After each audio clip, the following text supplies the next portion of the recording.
Hello, hello. Hi, Cosmo. How are we all doing? I finally got ready. Took me 3.5 minutes. A new record, one could say. I'm doing good today. I finished a big art project, like I said in my stream announcement in the Discord. Unfortunately, I can't share it because it's for a contest being done through my college, which has my real name. So that's unfortunate. But if I could, I promise that I would share it. But unfortunately cannot because I do not want to dox myself. But like still, I still wanted to celebrate for getting something done.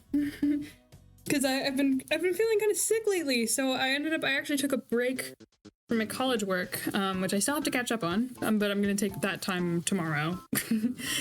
Because I don't actually have that much to catch up on. I only have 2 assignments that are late, and I have an assignment that's due tomorrow, and that's it. And the assignment that's due tomorrow I can do in that day, so it's like, it's no big worry. But I just...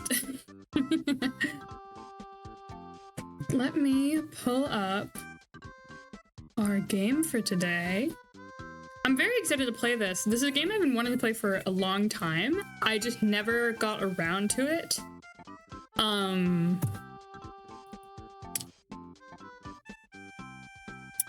dear.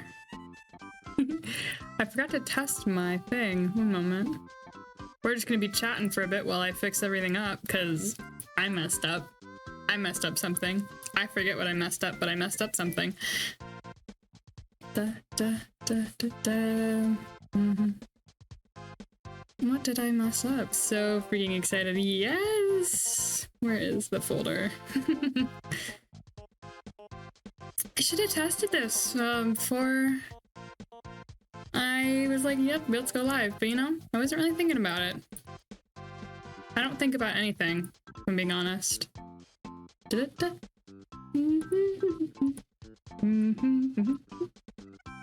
just don't think.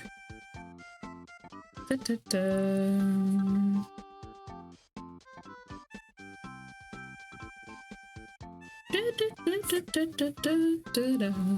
like I'll have to make a new download. That's no big deal. Oh my goodness. Hi. Hello.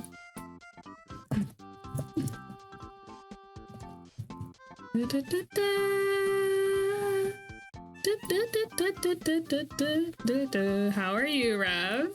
Good to see you. I did change the creature of the day. I actually changed it last stream, but no one redeemed it. So it was for cow. It was a cowfish because it was because a cow plant. So I wanted to.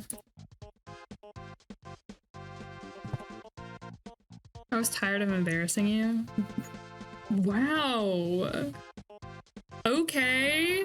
Jeez. I see how it is. Yo, I could get Me and My Furry Patients 3D. Hell yeah.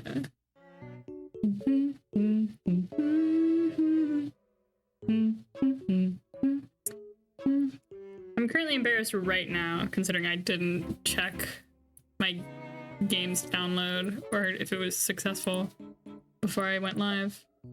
I should have. I didn't think about it. I didn't think about it.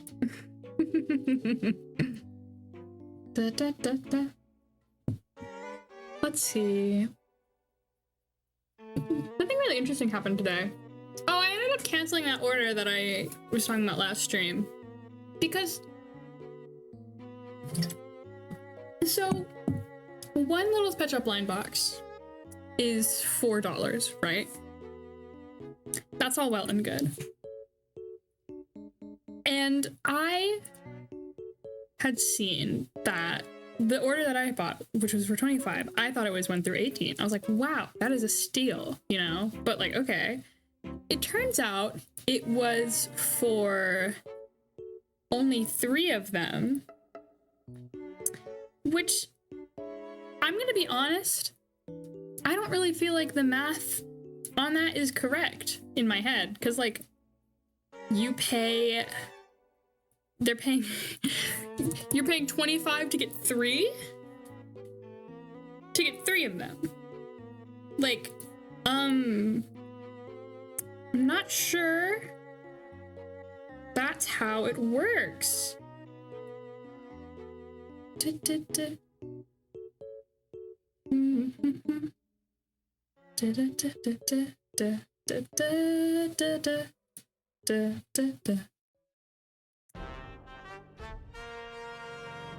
Oh man, this website doesn't work.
I wouldn't necessarily call this a party. I forgot that on the screen the hat is really low on my head. That really adds to it, I think. We can party. What are we celebrating?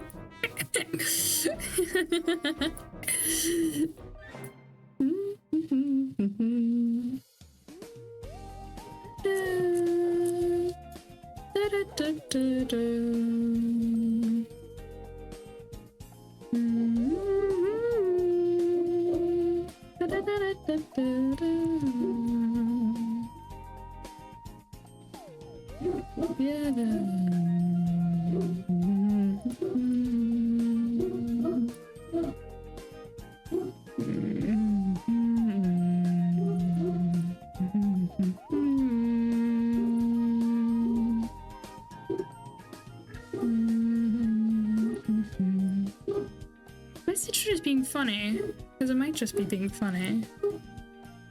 No, it's not being funny. Okay. Exit now, please. Thank you.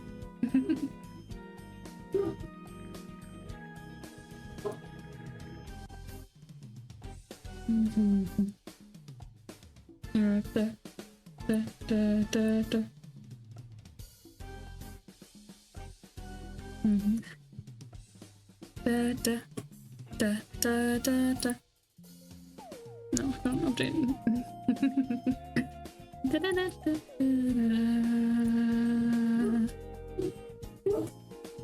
I keep saying my ROM is encrypted.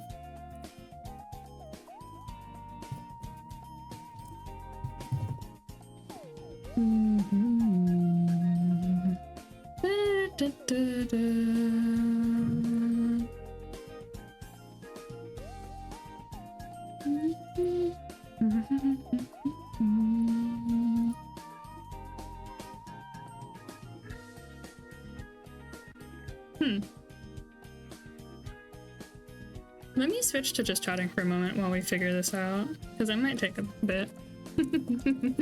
We might take a little while. We might take a bit, and that's okay. Well, I gotta decrypt the file, it seems. Too much work, to be honest. I'm just a girl. 'Cause I'm just a teenage dirtbag baby. Listen to Iron Maiden, maybe.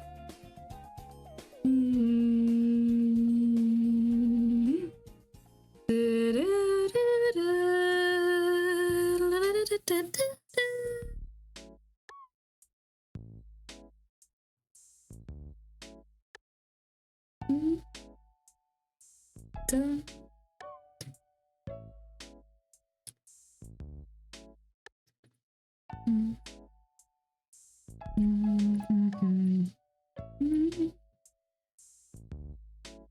Maybe. How does this work?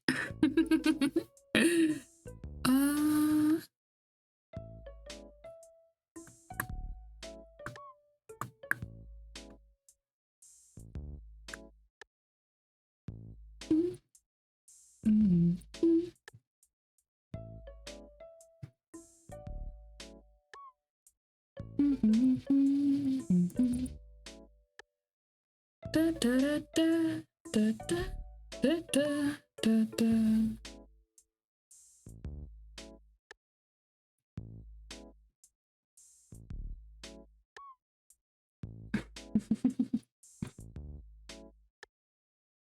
Goodness me, do I know how to just not know how to do things. It's okay, we're chilling. We'll figure this out very slowly. But yeah, those little pet shops, it was like $25 for 3 of them when you can get one for $4. Like, that just seems a little outrageous, right? I don't know. It just seems so strange.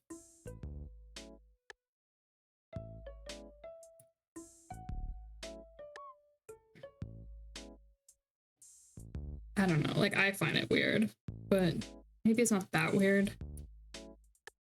But $70 for all of them is also, like, crazy.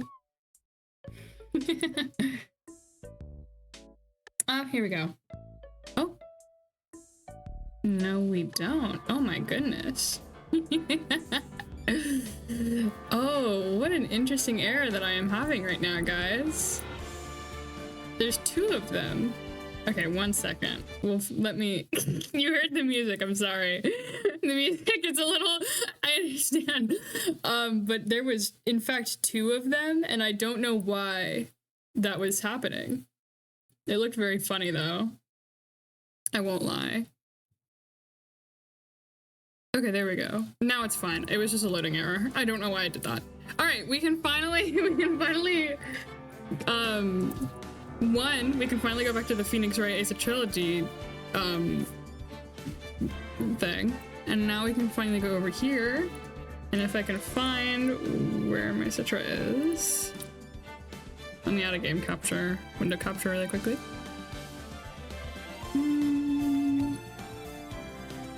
See if you could put that back and then change this. There you go. Here we are. We did it! We figured it out! That totally didn't take forever, right guys? It totally didn't take us 16 minutes to get here. Because I'm a girl and I'm really smart. All rise. New game. The first turnabout. Confirm. Whoa, there's blood dripping. Gasp, gasp. You guys get my voice acting, by the way. I hope you like it. Oh shit, she's bleeding. Damn it! Why me? I can't get caught. Not like this. Yo, I've got to find someone to pin this on. Someone like him. I'll make it look like he did it. August 3rd, 9:47 a.m. District Court, Defendant Lobby, number 2. Boy, am I nervous. Why are you nervous? Right. It's Mia. Hi, mama, mama, hi, mama, mama. She's so mama. Oh, hiya, Chief. He's like putting, I've been imagining like putting his hand behind his neck. Cartoon scratch. Ooh, I'm glad I made it on time. Well, I have to say, Phoenix, I'm impressed. Not everyone takes on a murder trial right off the bat like this. It says a lot about you. And your client as well. Thanks. Actually, it's because I owe him a favor. A favor? You mean you knew the defendant before this case? Yes. Actually, I kind of owe my current job to him. He's one of the reasons I became an attorney. Oh, that's nice. Well, that's news to me. I want to help him out any way I can. I just really want to help him. Okay, Phoenix, you don't have to emphasize that you really want to help him that bad. It's okay. Like, it's fine, Phoenix. We know. It's over. My life, everything. It's all over.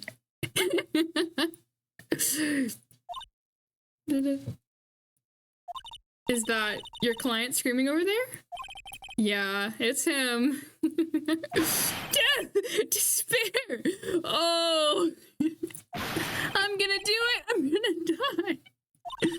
Sounds like he wants to die. Yeah. Psych! Nick! Oh, buds. Hey there, Larry. Dude, I'm so guilty. Tell them I'm guilty. Give me the death sentence. I ain't afraid to die. What?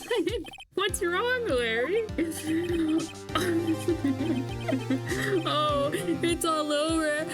I'm finished. Why is he gonna look like Marco McFarlane? I can't live in a world without her. I can't. Maybe it's like the chin thing. Who took her away from me, Nick? Who did this? Oh, Nick, you gotta tell me who took my baby away. The person responsible for your girlfriend's death? The newspapers say it was you. My name is Phoenix. Okay, wow, we're getting over here? Okay. My name is Phoenix Wright. Here's the story. My first case is a fairly simple one. A young woman was killed in her apartment. The guy they arrested was the unlucky sap dating her. Larry Butts, my best friend since grade school. Our school had a saying, when something smells, it's usually the butts. In the 20 years I've known him, it's usually been true. He has a knack for getting himself into trouble. One thing I can say though, it's usually not his fault. He just has terrible luck. But I know better than anyone that he's a good guy at heart. That and I owe him one, which is why I took the case to clear his name. And that's just what I'm going to do. Good for you, Phoenix. August 3rd, 10 a.m., District Court, courtroom number 2.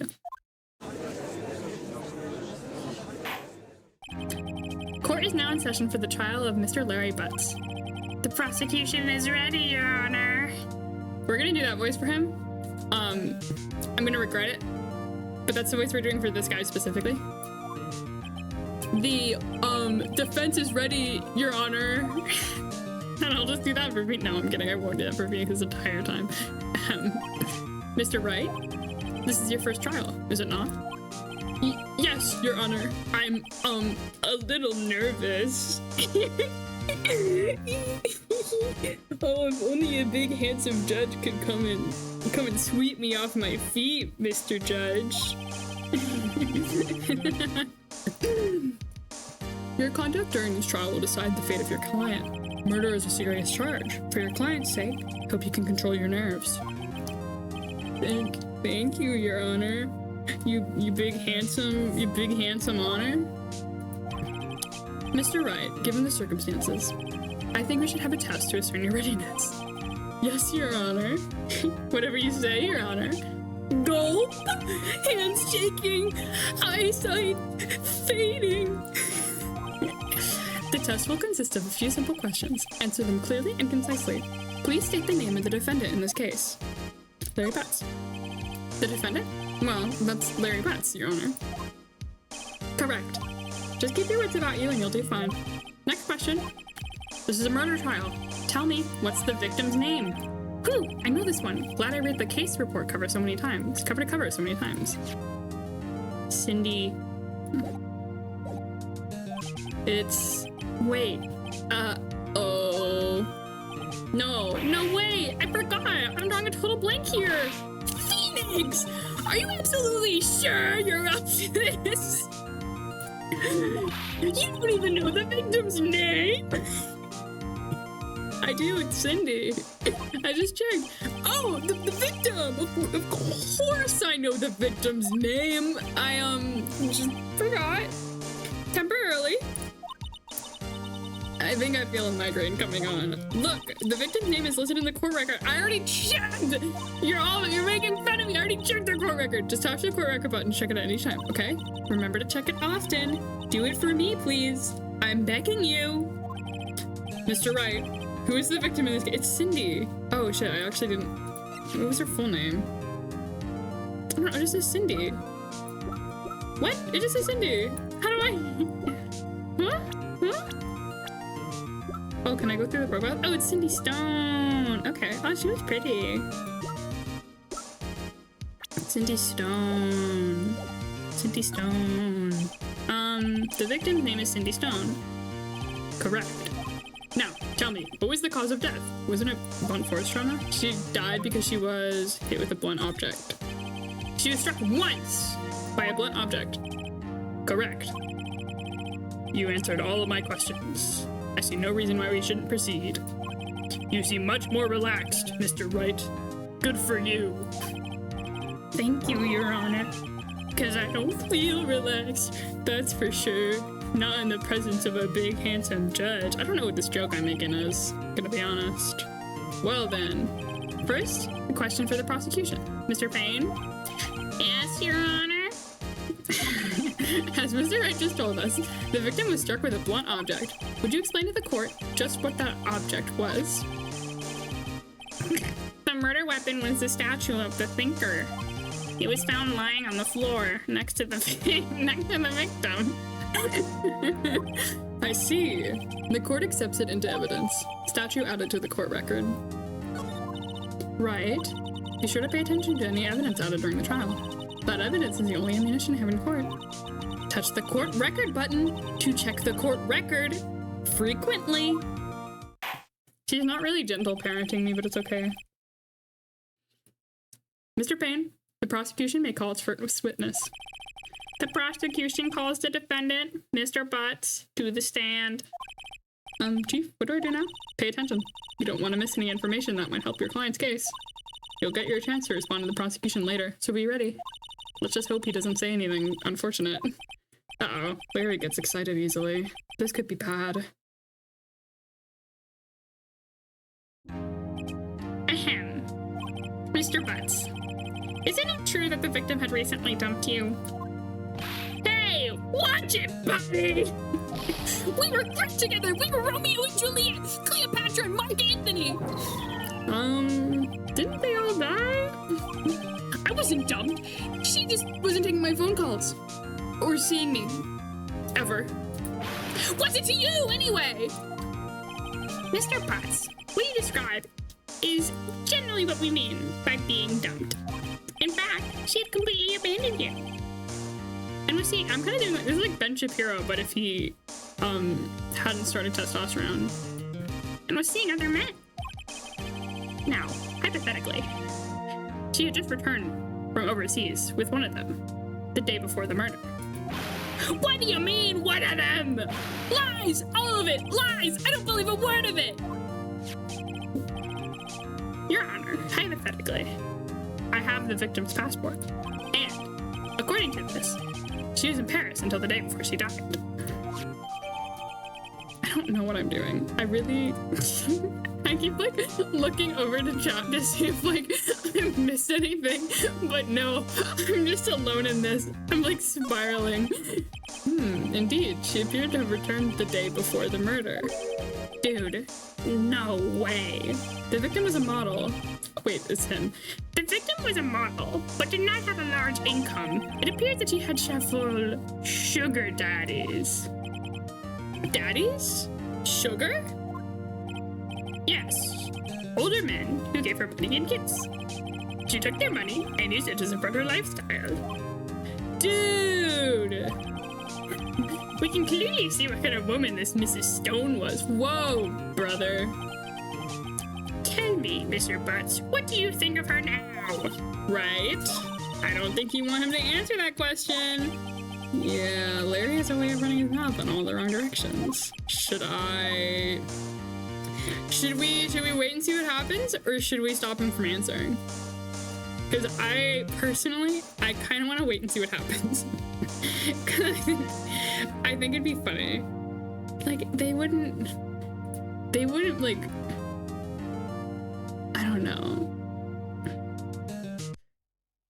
They totally wouldn't just like make it like fuck up the whole case if I waited and see what happened in this one. Might be better not to get involved in this one. Well, Mr. Butts? Dude, no way! That cheating she-dog! I'm gonna die. I'm just gonna drop dead. Yeah, and when I meet her in the afterlife, I'm gonna get to the bottom of this. Let's continue with the trial, shall we? I believe the accused's motive is clear to everyone. Yes, quite. Oh boy, this is so not looking good. Next question. You went to the victim's apartment on the day of the murder, did you not? Gulp. Well, did you? Or did you not? Well, maybe I did and maybe I didn't. Uh-oh, he went.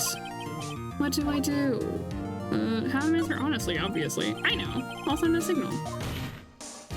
Tell the truth. Yeah, I was there. I went. Order! Well, Mr. Butts? Dude, chill! She wasn't home, man. So, like, I didn't see her. Objection! Your Honor. The defendant is lying. He's lying. His pants are on fire because he's a liar. Lying? The prosecution would like to call a witness who could prove Mr. Butts is lying. Well, that simplifies matters.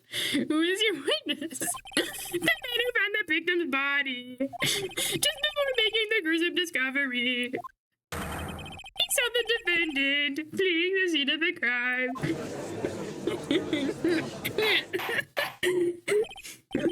Order in the court.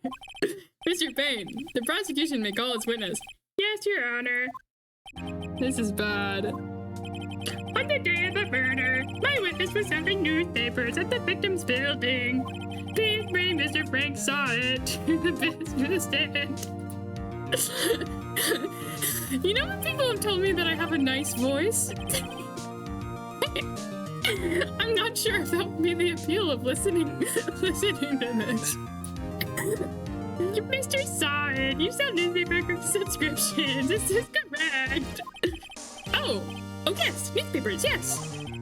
Mr. Saw, you may proceed with your testimony. Please tell the court what you saw on the day of the murder.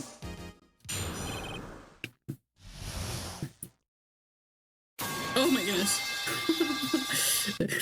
Thank you for the metal pipe. I didn't like it. No, I'm kidding. I was going door to door, selling subscriptions, when I saw a man fleeing from an apartment. I thought he must be in a hurry because he left the door and had a woman behind him. Thinking it was strange, I looked inside the apartment. Then I saw her lying there. A woman, not moving, dead! I quailed in fright and found myself unable to go inside. I thought to call the police immediately.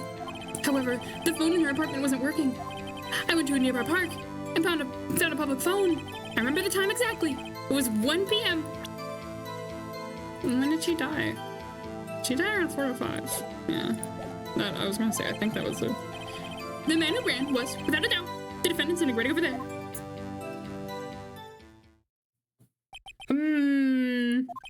Mary, why didn't you tell the truth? You did tell the truth. I can't defend you against a testimony like that. Yes, you can. Incidentally, why wasn't the phone in the victim's apartment working? Your Honor, at the time of the murder, there was a blackout in the building. When phone's supposed to work during a blackout? Yes, Your Honor. However, some cordless phones do not function normally.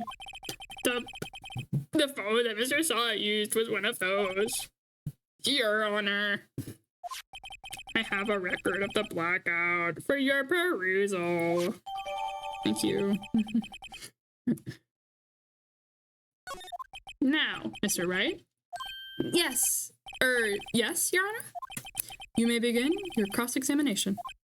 Cross-examination, Your Honor? Right, you fucking useless piece of shit.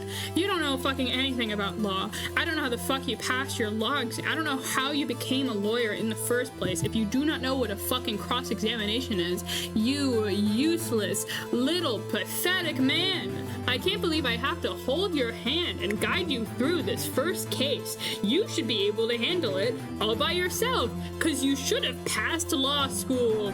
But this is it. The real deal. What exactly am I supposed to do, Mama? Why, you motherfucking idiot? I literally, how did you pass law school? You exposed the lies in the testimony the witness just gave. Lies? What? He was lying? If your guy is innocent, then obviously that guy had to have lied. Your client is innocent, right? Then that witness must have lied in his testimony, yeah. Or is your client really guilty? How do I prove he's not? You hold the key. It's in the evidence. My beautiful autistic son. Compare the witness's testimony to the evidence at hand. There's bound to be a contradiction in there. First, find contradictions between the court record and the witness's testimony. Then, once you find the contradicting evidence, present it and rub it in the witness's face. Okay. Touch the court record button and point out contradictions in the testimony. I can't have that be Mia's voice, can I? Like, I really can't have that be Mia's voice. I was going door to door, someone's description, but I saw a man fleeing from the park. I know what it is. It's all the way. It's up the last one. It was the one, the time. I knew the time exactly. It was one. Present this. Present. Objection! You found the body at 1 p.m. You sure? Yes, it was 1 p.m. for certain. Frankly, I found that hard to believe. Your statement directly contradicts the autopsy report. The autopsy notes the time of death sometime after 4 p.m. There was no body to find at 1 p.m. How do you explain this 3-hour gap? Oh, that! The trivial! The witness really forgot the time! That was not his voice. I'm pretty sure that was not his voice. After his testimony, I find that hard to believe. Mr. Solomon, why were you so certain that you found the body at 1 p.m.? Gee, that's a really good question! Great job, right? Way to put him on the spot! That's all you have to do! Point out contradictions! Lies always beget more lies! See through one, and their whole story falls apart! Wait, I remember now! Would you care to give your testimony again?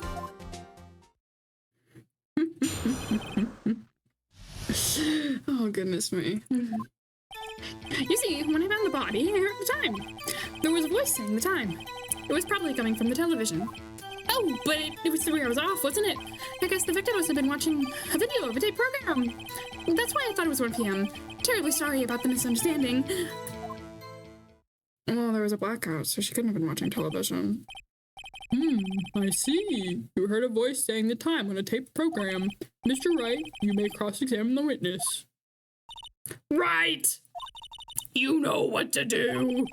I've got this one. I know this one, because there was the blackout. There was a blackout. He couldn't have been watching television. That one was obvious. But I don't know which one to press it on. I guess the victim, I guess probably this one, because it literally says watching a video of a tape program. Blackout record, present. Hold it right there.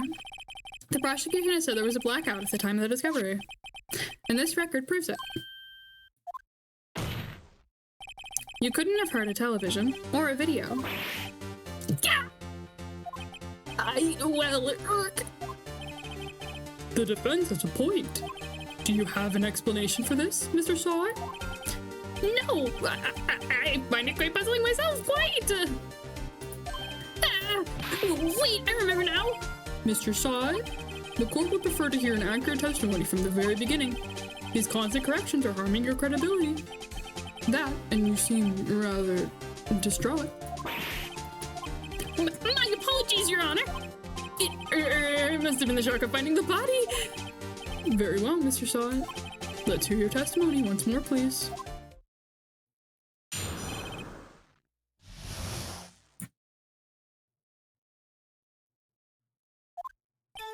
Actually, I didn't. Oh my goodness! I didn't hear the test. I didn't hear the time I saw it. There was a table clock in the apartment, wasn't there? Yeah, the murder weapon. The killer used it to hit the victim. That must have been what I saw.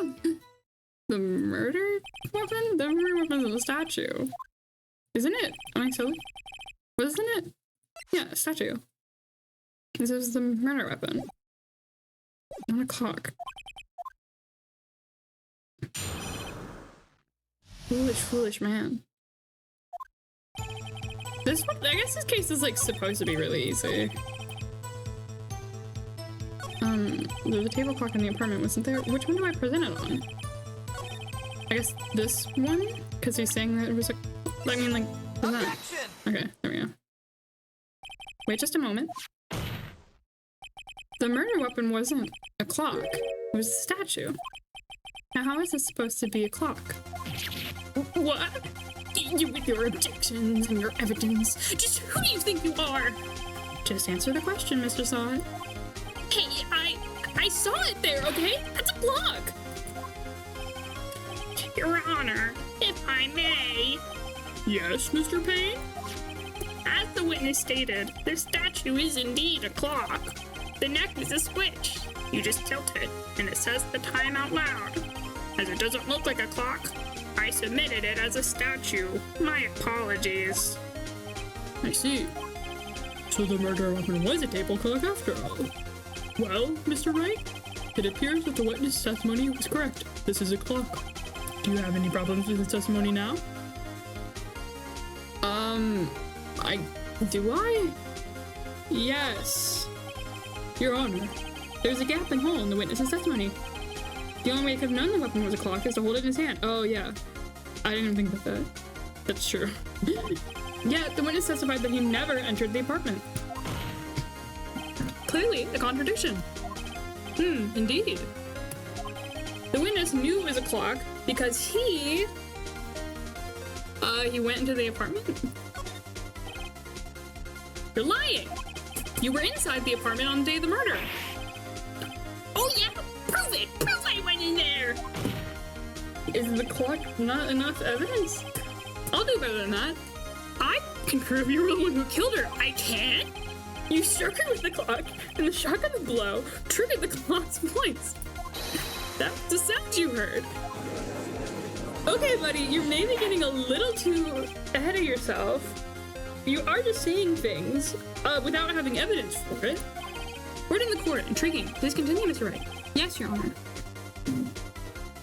Mr. Saw, the sound must have left quite an impression on you. Understandable, since the murder weapon spoke just as you hit the victim.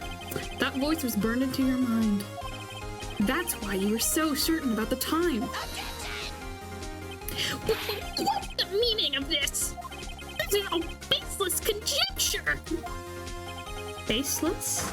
Just look at the witness's face. Would the witness care to elaborate? Did you strike the victim with the clock? That day, I never. Look, the clock. No, I heard. No, I mean, I said.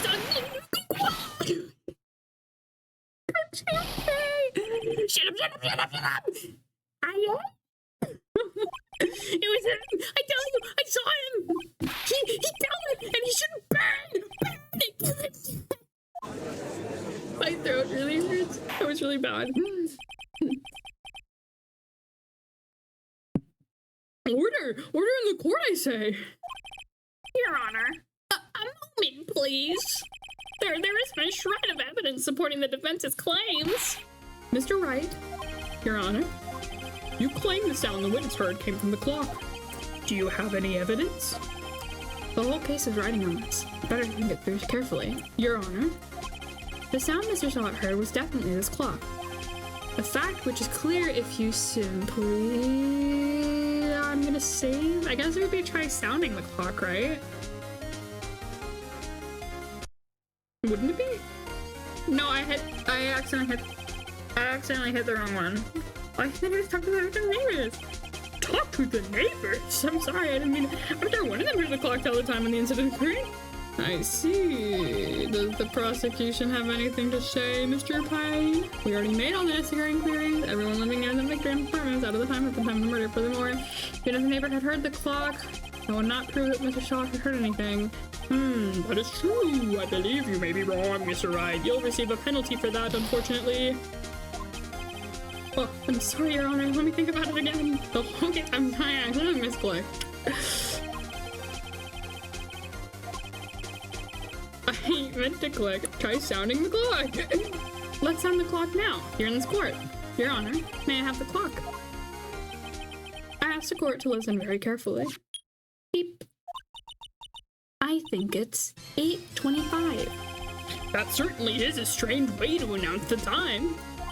Well, he is the thinker, after all. So, we've heard the clock. What are your conclusions, Mr. Wright? Mr. Payne, can you tell me what time it is now? It's 11:25. As you can see, this clock is exactly 3 hours slow. Precisely discrepancy between what Mr. Salt heard and the actual time of death. So, Mr. Salt, try to talk your way out of this one.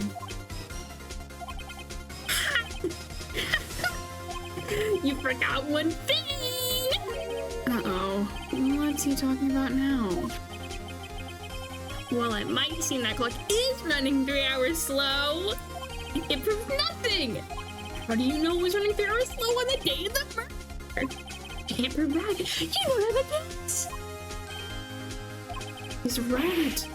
How am I going to prove that? Damn it! I was so close! Mr. Wright? It seems you lack the critical evidence to support your claim. Yes, Your Honor. This means I cannot let you intake the witness. Unfortunately, this ends the cross-examination of Mr. Frank Sawit. I come all the way down here to testify, and look what happens! You treat me like a criminal! A criminal! You lawyers are all slime! I almost had him. Sorry, Larry. I failed you. There's nothing I can do about it now. And then Mia's gonna... Not so fast, Mr. Son! I forgot. Mia! Mama! Listen up, right? Don't throw this one away! Not like this! But Chief, it's over. I can't prove the clock was slow the day of the murder. Nobody can prove that. Well, yes. Doesn't mean you still can. Try thinking out of the box. Oh God, hi Alex. I kind of forgot people were listening to me. And I became really self-aware about that when I saw it's Jover in the chat. Don't waste time assuming the facts. Assume the clock was 3 hours slow and think through it. Friday's attorney, I came running. I'm really sorry for the voices that I'm doing for these characters. Ask yourself, why was the clock 3 hours slow? Figure out the reason and you'll have your proof. I'm sorry too. Right. Can you think of a reason as to why the clock would be 3 hours slow? Yes, she was embarrassed. Wait, maybe I can prove it. You must must have evidence. You must have evidence somewhere that can prove it, right? Find it and let them have it. Well, Mr. Wright, you say the clock was already running slow on the day of the murder. Have you found evidence to support this claim? I was feeling so fucking scared. Like, that voice like that. Darling! Guess who's back from jail? Of course. I don't know why I gave her that voice. I think it was because at some point she was like, she's back from jail. It was because, she was like really worried he didn't know what the victim's name was and then didn't know what a cross-examination was, and I went on like this rant in this angry voice about how he doesn't know anything and he shouldn't have passed law school, like in the voice I was doing for Mia, and then progressively got more and more angry until that was just her voice. And now I don't want to change it, so it's just that now. Of course, there is a piece of evidence in the court record that can prove my claim beyond a doubt. 10 words! Let's see you pull this one off! Let's see the evidence that proves why the clock was running slow. She was out of town. She was out of town. Oh, here. Present. The victim had just returned home from abroad the day before the murder. As we all know, the time difference between here and Paris is 9 hours. When it's 4 p.m. here, it's 1 a.m. the next day there. The clock wasn't 3 hours slow, it was 9 hours fast. The victim hadn't reset her clock since returning home. That's why the time you heard when you struck her dead in her apartment was wrong. Proof enough for you, Mr. Saw? Or should I say, Mr. Did It? Oh my, he just frothed and collapsed? Get this man to a hospital. Get him a rabies vaccination. What is... Order! Order, I say! When you killed her, dead! Killed her, dead! Acting really hard that they didn't, hoping for the best, literally. Like, he doesn't know for sure. He's just saying this. Well, this case has certainly turned out differently than we all expected. Mr. Payne, your witness? He was arrested and has been taken away, Your Honor. Which we're like, well, I think so. Yeah, he literally is. He's just going off of a guess. I love Phoenix Wright so much. He's my darling angel. Like, literally, he's so funny. He's so funny. Very well. Mr. Wright? Yes, Your Honor? I have to say, I'm impressed. Oh, that's his voice. I have to say, I'm impressed. I don't think I've ever seen someone complete a defense so quickly. So close. Oh my gosh, you're so close. And find the true culprit at the same time. Thank you, Your Honor. At this point, this is only a formality, but this court finds the defendant, Mr. Larry Butts, not guilty. Let's go.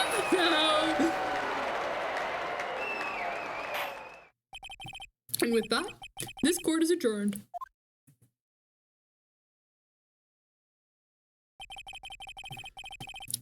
Turns out that Frank Sott was a common burglar. He posed as a newspaper salesman to check and see when people were out of the house. That day, when Larry went to her apartment, the victim wasn't home. After he left, Mr. Sott let himself in to do his dirty work. While he was searching her place, the victim returned. Flustered, Mr. Sott grabbed the nearest blunt object he could find. Oh my. I knocked a pillow off of my desk. It was my husky puppy Little's pet shop. Are you? I can't believe we still won. I still can't believe we won. I looked over in my mirror to try and pop a black cat, but I realized I shouldn't do it. Right! Good job in there! Congratulations! Thanks, Chief. I owe it all to you. Not at all, not at all! You fought your own battles in there, Mr. Sweetums. It's been a while since I've seen a trial end on such a satisfying note. I've never seen the Chief looking this happy. Or talking this happy. If she's this glad, Imagine how Larry must feel. My life is over. Larry, you're supposed to be happy. What's wrong now? Oh, Nick. Don't worry about me. I'll be dead and gone soon. Good. Wait, no. I mean bad. Bad. Larry, you're innocent. The case is closed. But my Cindy Windy's gone, man. Gone forever. Larry, she was... never mind.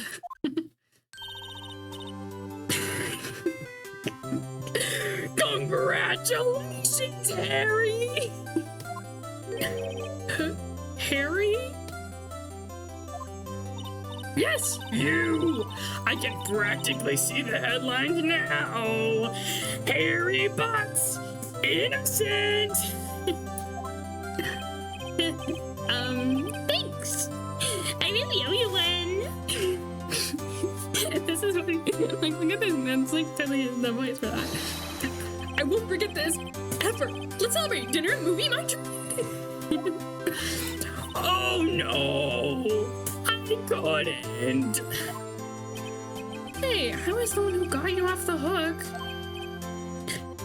Oh, hey! Here, take this. It's a present. A present? For me? Wait, wasn't this the evidence that... Actually, I made this clock for her. I made one for her and one for me. Really? You made this? Well, thank you. I'll keep it as a memento. It's really straining my voice to do that. Yo, Nick. Can you believe it? I was so into that chick. And she was just playing me for a fool. Don't that make you want to just cry? Larry. Are you so sure? Excuse me? I think she thought quite a lot of you, in her own way. Nah, you don't gotta sympathize with me, it's okay. Oh, I'm not just sympathizing, really. Isn't that right? Don't you have something to show your friend? Something that proves how she felt about him? I can't. It's really hard. Huh? Oh, yeah, right. I can't wait until she dies so I can stop doing this voice, man. That statue, she brought it with her to Paris, right? Like, check this out, Larry. Proof positive you weren't such a chump to her. Huh? What's about that clock? This is the clock you made for her, Larry. And she took it with her when she traveled. Whatever, she probably just needed a clock, that's all. You think so? It's a pretty heavy clock to take traveling. Well, make of it what you will. Hey, Nick. I'm glad I asked you to be my lawyer. Really, I am. Thanks. Hope that made him feel a little better. Right? I hope you see the importance of evidence now. Also, hopefully you realize things change depending on how you look at them. People, too. We never really know if our clients are guilty or innocent. All we can do is believe in them. I think I'd go insane. I had this Pokemon did that to me. It's pretty bad, I'm not gonna lie. And in order to believe in them, you have to believe in yourself. Right? Listen, learn, grow strong. Never let go of what you believe in. Never. Ow. Well, I think our work here is done. Shall we be off? Can I? No, I can't. I can't at this point. Hope you understand the importance of evidence. Straight up go on shit as a lawyer. No, literally, like, it's so patronizing. You should have passed law school. Yeah, I guess so. Say, how about dinner? On me? We'll drink a toast to innocent butts. Yeah. Oh, speaking of Harry, you were saying part of why you became a lawyer was because of him. Bro, past the fucking part. Yeah, exactly. Yeah, part at least. You'll have to tell me more about it sometime. Maybe over drinks? Whoa. And so, my first trial came to a close. Larry slapped me on the back and said, "Gee, Nick, it's good to have friends." But I'm pretty sure he's not going to pay us. Unless you count the clock he gave me. I didn't know it then. But that clock was soon going to be at the center of another incident. And my promise to tell the chief about me and Larry would be one promise that I wouldn't be able to keep. Which is not easy. Yeah, it's not easy to pass the bar game. It's not like that's not like a casual thing he just did on a Sunday. The end. Yay, and it's over. Nothing happens next. No brand new episode has been added. Yes, sir. Yes, please. Yes, please. Bring. Bring? Neither are the LSATs, but you know, yeah, literally. Hello. This is Maya. Wait, but this is gonna be Maya. I shouldn't give her just Maya voice. It's gonna be Maya. What voice do I give Maya? Hello, this is Maya. Hey, Maya, it's me. Mia, what's up? Mia, told a while. Sorry, I've been so busy. How have you been? Well, lonely, and it's all your fault. No, I'm just teasing. I've been great. I'm finally getting used to having my own place. That's good to hear. Actually, I'm calling because I have a favor to ask. I know. You want me to hold evidence for you? Sharp as always. There's a lot of buzz about the upcoming trial. I just don't feel safe keeping the evidence here. Oh my god. I gotcha. So what is it this time? It's a clock. The clock? Yeah, it's made to look like that statue, the Thinker, and it tells you the time. I thought you might like it. You always liked toys. Hey, I'm not a little girl anymore, sis. Now, you know I'm only teasing. I should probably tell you, the clock isn't talking right now. Huh? It's not working? That's lame. I had to take the clockwork out. Sorry. I put some papers inside it instead. Papers? Is that the evidence then? Well, there's a possibility it might turn out that way. Yes. Can you come by the office tonight? Say 9 o'clock to pick it up. I'll be in a pre-trial meeting until then. Okay, sis, but I expect dinner. Something good. Like burgers. I could really go for a good burger. Okay. We'll hit the usual joint. Alright, it's a deal. Okay, sis, see you soon. Yep. I'll be waiting, Maya. It's really hard to feel sad about this call when I'm giving her that fucking voice. I'm sorry. Conversation recorded September 5th, 9:27 a.m. September 5th, 8:57 p.m. Panko Law Offices. No, Miss Faye. I'll take what's mine. The papers. I'm sorry, but I can give you what I don't have. Miss Faye, you are a poor liar. Why, I see it right over there. That must be the Thinker that swallowed those papers. How could you know? Oh. You're not cogniferous of my background? Gathering information is my business, you see. I should have been more careful. Oh, my dear Miss Faye, I'm so very sorry.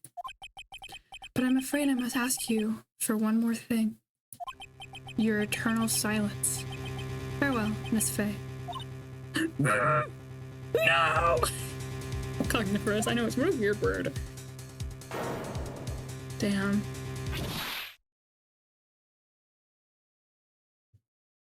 That damn guy. Red, white, blue. America! And I'm proud to be an American. Wait, it's not even a real word. Oh, I didn't even know that. Uh-oh, I'm late. Huh, that's strange. I guess the chief left without me. She said her sister was coming over, so we should all go out for dinner. What's that smell? Blood?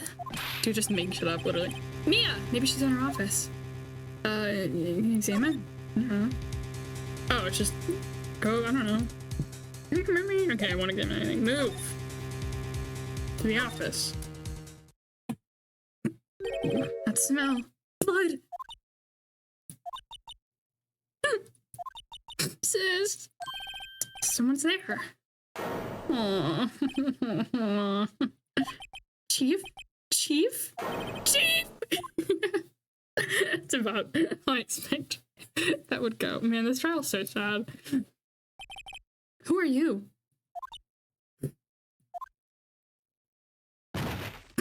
Yeah, fair. Fair. Honestly, fair. The strange girl dropped out cold after lying on the office sofa. Walked to the chief where she lay under the window.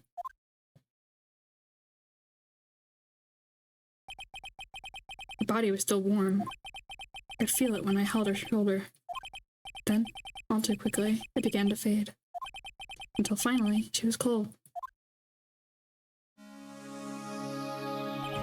Chief. Examine the body? Chief. It's hard seeing her like this, but if there are any clues here, she was struck on the head with a blunt object. She probably died instantly. The thinker lying next to her must have been a murder weapon.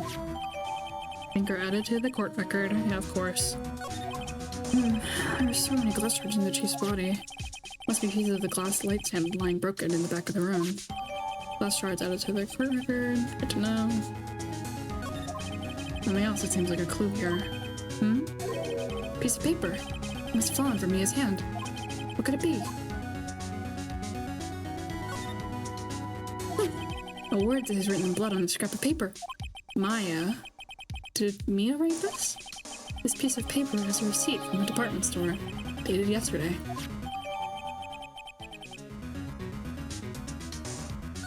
I think that's enough snooping around for now. I'd better call the police and find out what that girl was doing here. Okay, go back, I guess? Move back to the family Hill offices. Oop. That girl just now. Where'd she go? I put her right there on the sofa. Uh-oh, I hope she didn't run on me. Yipes!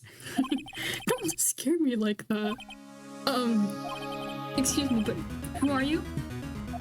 It's okay. I work here. Maya Faye. Maya Faye? Maya? So Mia was writing this girl's name.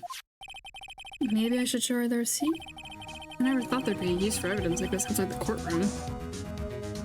Talk. What happened? She seems to be in shock. I don't want to disturb her, but I have to know. Excuse me. Can you tell me what happened? I came in. The room was dark. And sis. So she was already dead. Okay, you and Chief. So, you're the Chief's Sister. I'm a younger sister. and you were here visiting? This late at night? Yes. She said she wanted me to keep some evidence for her. Evidence? Yes. It was that clock. It was the thinker. Back. Present this, maybe? Before Maria died, she wrote a message with her own blood. She wrote it on the back of this receipt. That's my name! Why? Why would she write my name? Please, just calm down. Why would sis write my name? Uh-oh. Now I've done it. I better help and call the police. Okay, yeah, let's call the police. Where can I do that? Move? No. Examine? Is there anything in the room? Is there like a phone somewhere? Phone? The reception desk? Pages sit here. Oh, is there not a phone?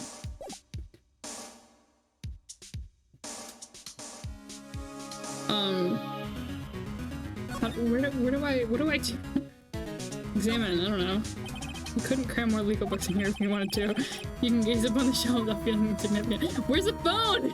Do I have to go back? Or the office, maybe? Examine. Oh, there's a phone. Right. Better call the police. Hmm? That's funny. You're asking for help? No, I found it. It's okay. A few of the screws on the receiver are missing. Looks like someone was halfway through taking it apart. Police? Please, come quick!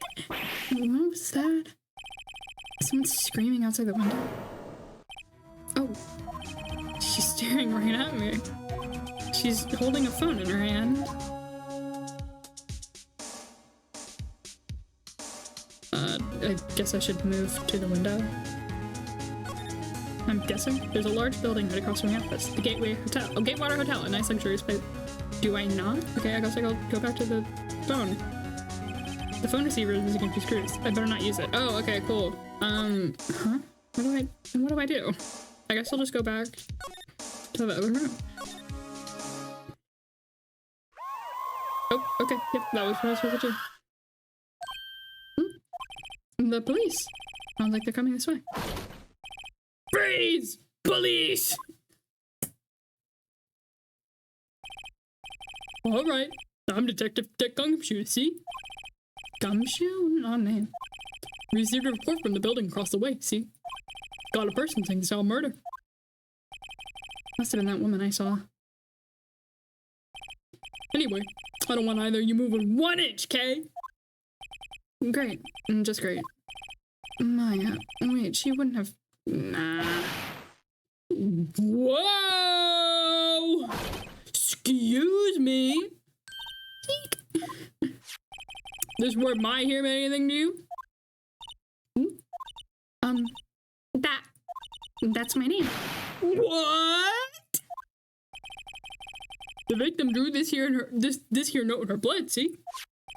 With her dying breath, she wrote down the killer's name. Killer? I'm not. Case closed. You're coming down to the precinct, ma'am. What? Poor Maya. Mia's younger sister, Maya, was arrested on the spot. I was taken in for questioning and didn't get out until the next morning. My eyes were heavy, but I couldn't sleep. I sat around waiting for visiting hours to begin at the detention center. I had to talk to Maya as soon as possible. September 6th, 9:07 a.m., detention center, visitor's room. Wow, we have poor Maya locked up like a criminal. Oh, it's you, the lawyer. Good morning. Good morning. She looks so tired. Are you going to be my attorney? Well, that's what I wanted to talk to you about. It's up to you. I better give it up to her straight. It's up to you. Up to me? Yes. I don't think this is something I should decide. After all, you're the one in trouble here. They're never going to believe me, are they? Even you. When you found me in the office, you looked at me like I had done it. I didn't. I know you didn't do it. I would never. Did I look at her like that? No. I never thought. It's okay. I understand. And I've also heard about you. Heard? Heard what about me? I was talking to my sister on the phone the other day. Oh, God. Today was my junior partner's first time in court. Wow, really? How'd that go? It was quite the scene. Honestly, I was on edge the whole time. It's been a while. So he crashed and burned? He's a genius. One of those strike fear into the hearts of evil types. The only thing he's lacking is experience.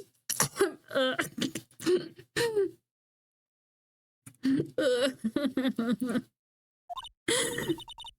like it was fun. Well, I know who to go to if I ever get in trouble now. I don't know, Maya. I think you might want to wait. Give him 3 more years. That is, unless you want to be found guilty. Damn, what the hell? That's what she said. I'm sorry. I didn't mean to insult you. No, it's okay. It's true, I guess. But at the same time, I can't just sit by and watch. When I think of the person who did this to Mia. I know. Let's talk, I guess. All we can really do is talk. Talk about Maya. There's something I've been wanting to ask you. Yes? What's with that outfit? Oh, this? This is what all acolytes wear. It's my uniform, you could say. Acolytes? Like people in religious training? What is it you do? Oh, it's nothing strange, really. I'm a spirit medium in training. A spirit medium? I'm pretty sure that qualifies as strange. Day of the crime. Could you tell me about the day of the murder? Yes. Let's see. That morning, I got a call from my sister. She wanted me to hold on to a piece of evidence for an upcoming trial. Evidence? Yes, the clock shaped like the thinker. You guys went over this last night, but I guess you were in front of a dead body and you were freaking out, so I guess it's okay if you don't remember. The one Larry made. How could that have been evidence in a case? Right. She said something about that. I remember. Do you want to hear it in her own voice? In her own voice? Yeah. I'm pretty sure our conversation is on my cell phone. You recorded it? Yeah. I forgot how to delete those things. Your cell phone. So, you say you have a conversation with your sister on your cell phone. Let's hear it. Right! Oh, I just remembered. The detective forgot my cell phone. sorry. Oh, right, of course. Next time I see Detective Gumshoe, I'll ask him for it. I'll write you a note so you don't forget, okay? Sure, thanks. Thank you. Thank you. Thank you. Spirit mediums. So you're an acolyte. Medium in training. That's right. The Fae family, especially women, have always been very sensitive to the spirit world. Wait a second. You said the Fae family? So Mia was into this stuff too? Of course. She left the mountain to follow her career, she said. Her powers were first class, too. I had no idea. Wait. What? So you're a real honest-to-goodness spirit medium? With ESP and all that? Yes. In training. Well, can't you contact me as spirit then? We can just ask her who killed her. I'm sorry. I'm still in training. I couldn't do something on that level. I thought that would be too easy. Yeah. Huh? Something the matter? I was wondering, could I ask you a favor? This is the address of a famous lawyer. My sister gave this to me a long time ago. She said if I was ever in trouble, I should call him. And, well, I'm in trouble. Do you think you could go and ask him to represent me? Yeah, of course. Sure, why not? I'll go ask. Thank you so much! I have no one else to turn to. Say, what about your parents? I see. Don't worry, leave it to me. Thank you. The trial's tomorrow at 10. What? Tomorrow? Tomorrow. What if this guy refuses? They told me that if I don't find one, the state will pick an attorney to defend me. When will that happen? They give me until 4 this afternoon. And visiting hours are almost up. Better hurry. Right, I'll be back. Alright, let's go. La la la la la la la la la la la la la La la la, let's go to the Grossberg law offices. I've never seen Grossberg law offices. According to the receptionist, the big boss is out. She couldn't say when he'd be back. Must be hard to keep track of everything when you're a famous lawyer. Not to mention run an office like this. I guess I'll just have to come back later. Examine. There's a big thing back there. Expensive looking mahogany bookshelves filled with expensive looking books. Funny. They don't look like they've ever been read. I want to know what that is. Like that thing on the shelf. What is that? What's on this table? Table for clients. Not like an ebony case, if I'm not mistaken. That lighter's made of solid gold. Oh, that's cool. Even I can tell someone's here got money to burn. Desk. Solid mahogany desk. The wood's been polished into a deep luster. This guy really likes mahogany. Damn it. That painting has been bugging me ever since I stepped in here. Has it? Why? The oil paint is so thick, it's practically giving me a stuffed nose. I'm sure the price is nothing to sneeze at either, for that matter. Okay. Well, let's go. Back to, not the detention center, not the detention center. Hey! What is it? Did you meet the lawyer? Sorry. Haven't seen him yet. I see. I better go see if I can find the silly lawyer. I'm sorry, I didn't mean to come back here and like taunt you. I misclicked. I'm sorry, bud. Let's go back to the Fancola offices.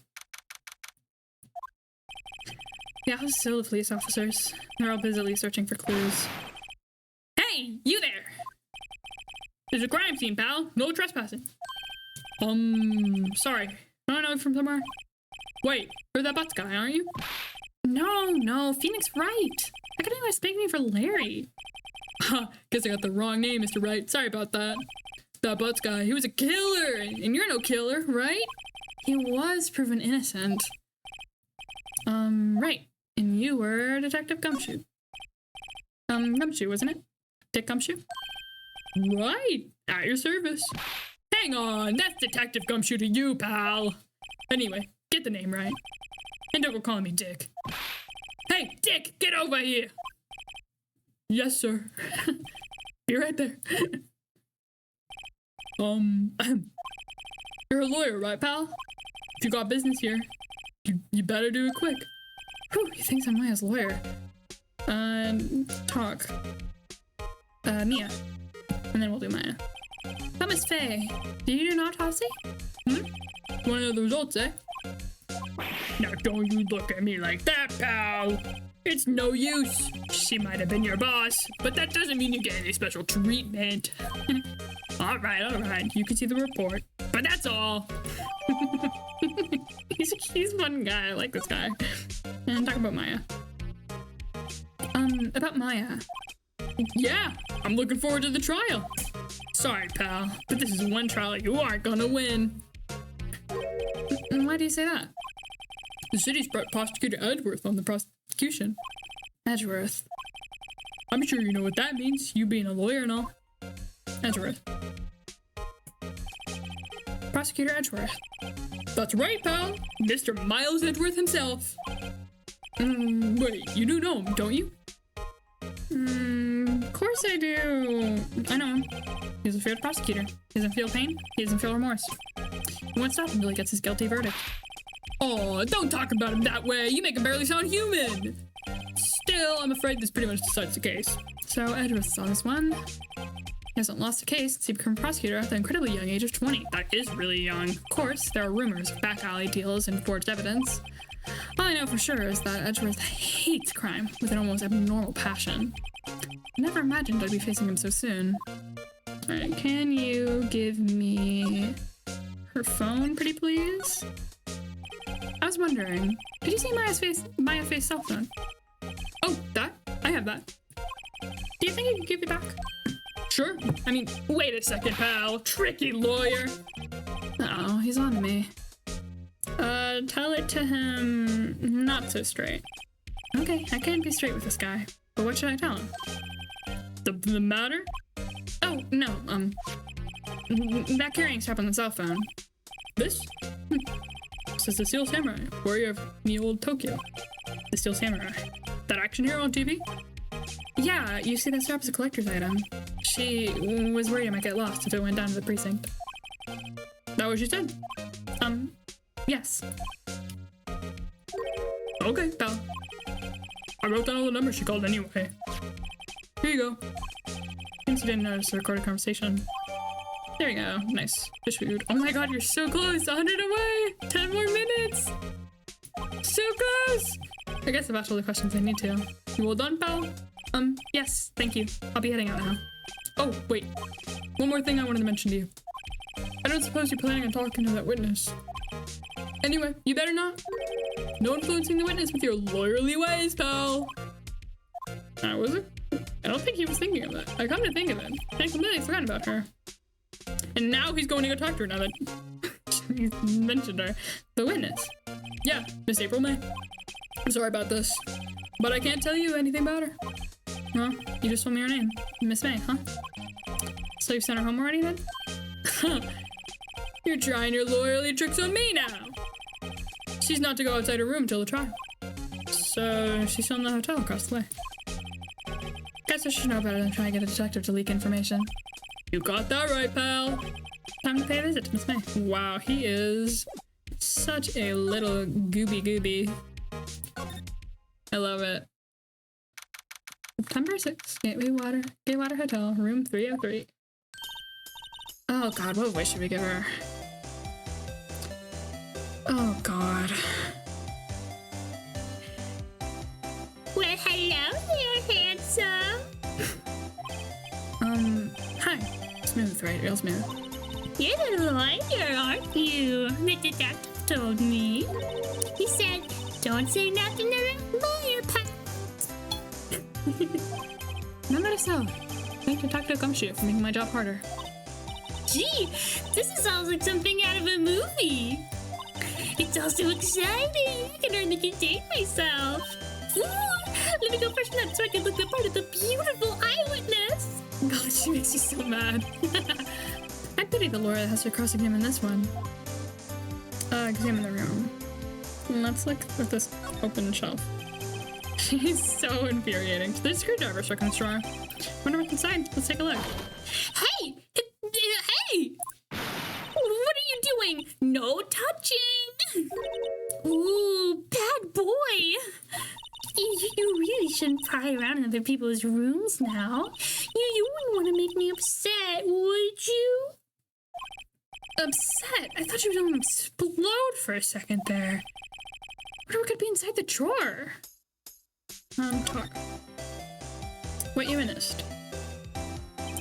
Do you think you could tell me something? I need you to describe what you observed at the time of the incident. Ooh, observed incident! You sound just like the lawyer in the movies. I like a man with a big vocabulary. Better not encourage her. You know that thing that might occur, happened the other day? The bad thing? What did you see when it happened? I don't suppose you could tell me about it? Pretty please? Let me see. Well, dream on. If you want to know, you'll just have to come to the court tomorrow, Mr. Lawyer. Oh boy. Miss May, I have a feeling she's not gonna tell me anything, but... could you... Just exactly who are you? Ooh, Mr. Lawyer. Are you hitting on me? No! Hey! I'm just doing my job here. You're cute when you blush. Believe me, this is the first time in my life I've blushed this much. Right. Can you just tell me what it is that you do? Well, no. And you had your little hopes up, didn't you? Oh boy. And this room just isn't gonna tell me anything. I see there are 2 glasses on the table. Someone's staying here with you? Ooh, what amazing powers of observation. You must be one of those famous detectives, like on television. Oh no, not me. I'm just a lawyer. Say, Mr. Big Detective, why do you go look for clues in the garbage? Miss May doesn't like nosy little lawyers. Oh boy. Yeah, she's not telling me anything. Examine, present. Should I do anything? I don't fucking know. Hey, look at this autopsy report. Excuse me. I'm a witness, police witness. Understand? How can I possibly give you any information good conscience, Me, the witness, just like in the movies. Okay, I don't think I need to give her anything. Let's go back to Grossberg. Maybe he's back? Seems like Mr. Grossberg is out. Well, maybe I should just wait here for him to come back. Ahem. That was the most over-the-top thing of the threat I've ever heard. Aha! So, you're the one they say has been looking for me? Yes, that's me. He looks even grander than I imagined. That badge on your collar. Ah, so you're a lawyer, are you now? Yes. Well, yes. And what do you want? I'm not particularly busy these days. Please, proceed. Not busy? Then how come no one can get in touch with you? Something the matter? You came to see the one and only Marvin Grossberg, did you not? Well, here I am, boy. What do you want? Out with it. Well, sir, actually, it's about Maya Fey. Ah, yes. Maya Fey. Go on. Why the strange reaction? Cha-cha. I'm really quite busy here, son. Can't go taking cases on a day's notice. No, it's quite impossible. You were the one that just said you're not busy these days, man. Wait a second. How do you know the trial is tomorrow? Anyway, I'm afraid it's entirely impossible for me to represent her. Sorry, end of discussion. What's going on? You're refusing before I even get a chance to ask him. What do I tell Maya? Talk to me, brother. Your refusal. Why do you just refuse like that? Please, tell me why you wouldn't take the case. Well, you see, it's just... I'm busy, you see. He's the worst liar. But the client is Maya Fey's sister. Mia trusted you. She knew her sister would be in good hands. Yes, of course I know that. However, I'm sorry, but I must refuse. Sorry. Goodbye. Creep. Fine. I don't have time to argue with you anyway. I'll go look elsewhere. Think not. Huh? Can you say something? I think not, I said. What do you mean? I'm terribly, terribly sorry. But I'm afraid that no lawyer worth their salt will take on this particular case. Terribly sorry, my boy. Why? I cannot say. I beg your pardon, but could you leave? Now? I've nothing more to discuss with you. What's going on here? No, I'm not leaving, fucker. How'd you know Mia Fey? She worked here. Long time ago. Quite the apprentice, that one. Learned my techniques in the blink of an eye. He left one day, quite suddenly. He had a mission, you see. Mission? You could see it in her eyes. She followed it with burning passion. Never looked back at that one. Okay. Painting. That's quite a painting. You noticed. My pride and joy. Impressive, isn't it? Well, isn't it? The color of the sky, the hue of the sea, the weave of the straw hat. It's worth at least 3 million. I have no intention of parting with it, of course. No, I won't sell it. Not even to you. I wasn't interested. Not for sale. I'm not buying. Jeez. I don't think I need to present anything to him, but just want to read her autopsy report for fun. Very sorry, but I've got nothing to say regarding this matter. Okay. Bye. I guess I have to go back to Maya and break her bad news.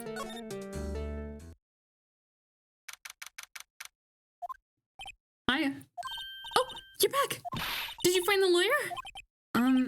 Well, what do I say to her? Well, see, just be honest. I really don't think you should use that guy.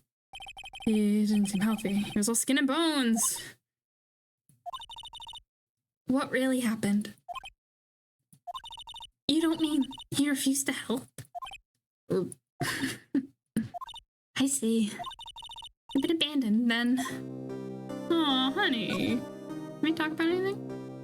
Your family. Let's talk about your family. What about your family? I only had my sister. My father died when I was very young. And I don't know where my mother is. Don't know? So she could still be alive? Your mother. Tell me about your mother. The women in my family have been mediums for generations. They say a lot of spiritual power runs in our blood. About 15 years ago, our family was involved in an incident. There was a man, and he ruined our mother's life. Ruined? After that, she disappeared. Oh, hello, metal pipe. Couldn't be just checking in. You just dropping one on my head. Just let me know that you're still here, and you want to beat you with a pipe. Hello. Several years after that, my sister announced that she would become a lawyer, and she left the mountain. So, you live by yourself? Yes. I've gotten used to it. Oh, also, I had to become independent, or I would lose my powers. Feel bad for her. All by yourself up on that mountain. Your mother's enemy. So, who was this man who ruined your mother? About 15 years ago, there was an unusual murder case. It made quite a stir. Everyone was talking about it, apparently. The police were running out of leads, and they were getting desperate. Wait, they didn't use a spirit medium, did they? The police convinced my mother to try and contact the victim. Wow, so what happened? The case was solved. We thought. You thought? The man my mother helped the police capture was innocent. The police consultation with the medium had all been carried out in secret, of course, but a man found out about it and leaked it to the press. He told the papers that my mother was a fraud, and the media jumped on it big time. My mother, became the laughingstock of the nation. I see. White. Excuse me. White? That was his name. My sister told me. White? Just a little longer now. The state-appointed lawyer comes, I guess. 4 p.m. Time's up. What should I do? Do I just leave her and go home? Defend Maya! Defend Maya now! I've made up my mind. I'm going to defend you whether you want me to or not. Why? Why? Well... I can't abandon you.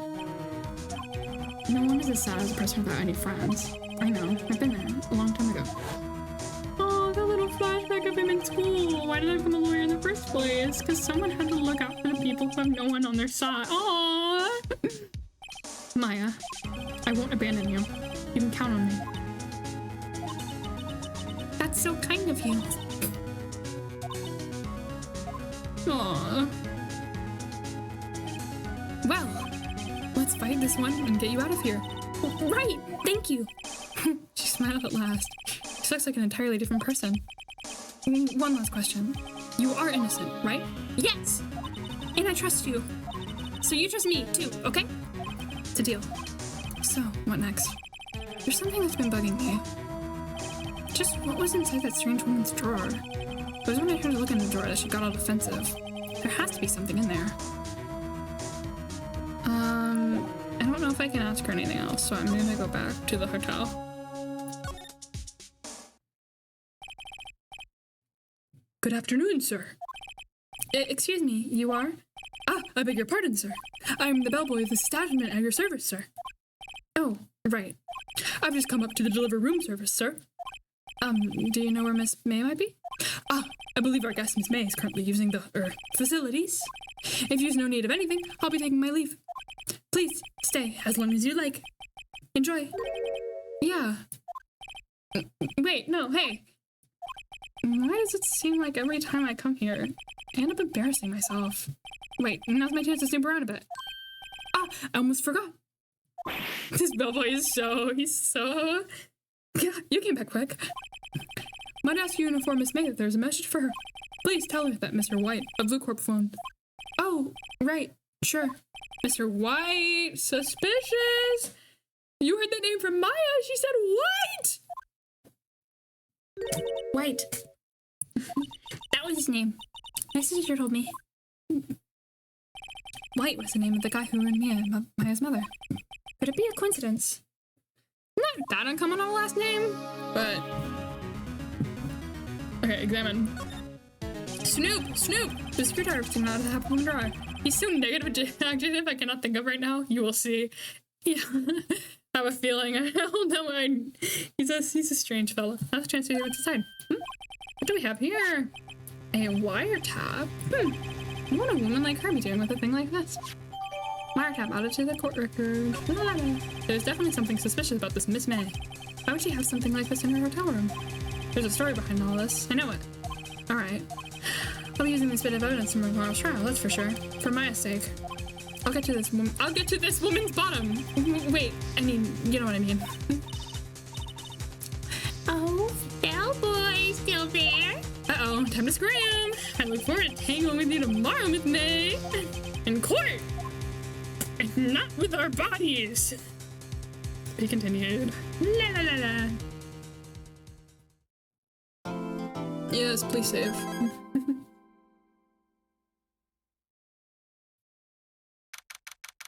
Get to this woman's bottom.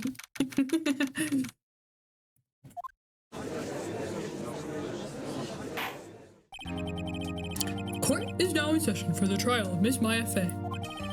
Oh god, I have to give him a voice now. Let me take a sip of my water.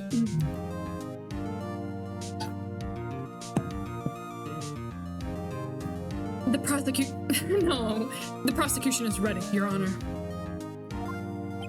The defense is ready, Your Honor. Miles Edgeworth. I better not show any signs of weakness today. He'll be on me in an instant. Mr. Edgeworth, please give the court your opening statement. Thank you, Your Honor. The defendant, Miss Maya May, was at the scene of the... I don't know how to do... Thank you, Your Honor.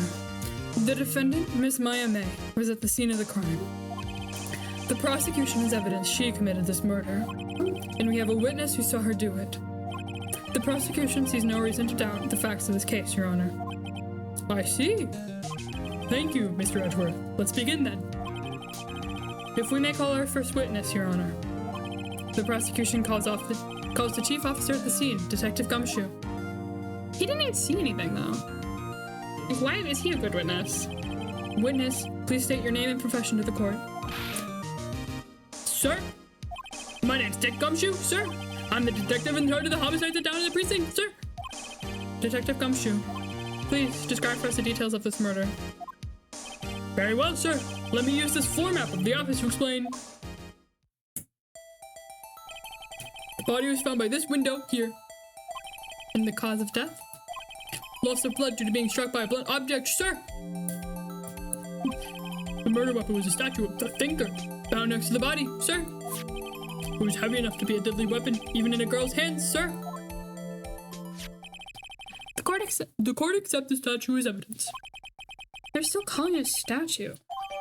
Were plans added to the court records? Good to know. Now, detective? Yes, sir? You immediately arrested Miss Maya Fey, who was found at the scene. Correct. Can you tell me why? Yes, sir. I had hard evidence you did it, sir. Detective Gumshoe, please testify to the court about this hard evidence.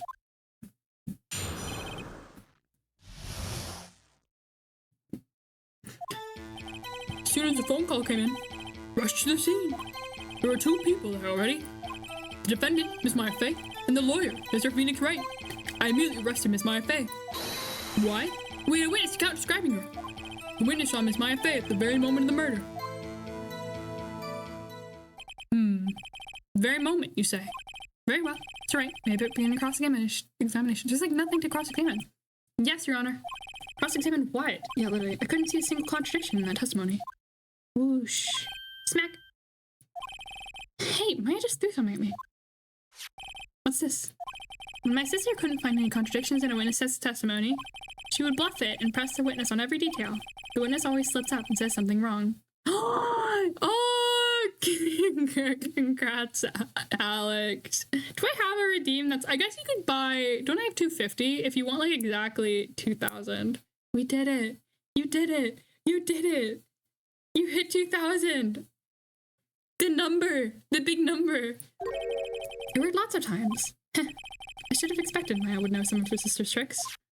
Alright, let's give this a try. Something the matter? No, I like the number go up. Okay, fair. No, Your Honor, I'd like to begin my cross-examination. We have to do a 2,000 special now. Can we hit 3,000 fish food? As soon as the phone call came in, I rushed to the scene. I'm not gonna press him on that, that's silly. There were two people there already. The defendant, Miss Maya Fey, and the lawyer, Mr. Phoenix Wright. I immediately arrested Miss Maya Fey. Why? We had a witness account describing her. Hold it! How do you describe her? What do you say? What'd you say? Hold on just 1 second. Yeah? If I heard correctly, you said you arrested her because you had hard evidence she did it, correct? Huh? Did I say that? I heard you say it. You did say it. You said it. Exactly what about the suspicious woman in Pink's claim was hard evidence? What? Miss May, suspicious insurance and Pink, pal! Well, I guess she is Pink. That's enough. Why is it going 7? That's enough, Detective Gumshoe. Do you have any more solid proof other than her claims, Detective? I guess Preston can have disadvantages. Yes.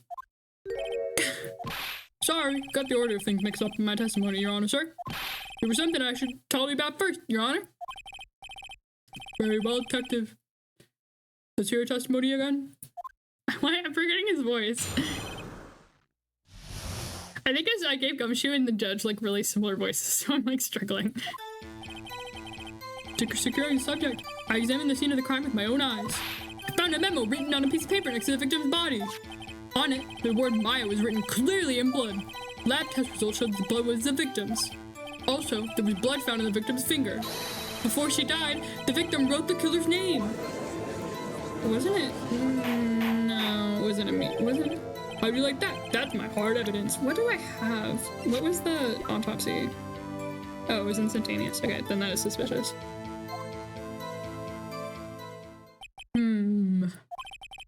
Before we begin cross-examination, I have a question for you, detective. Your Honor.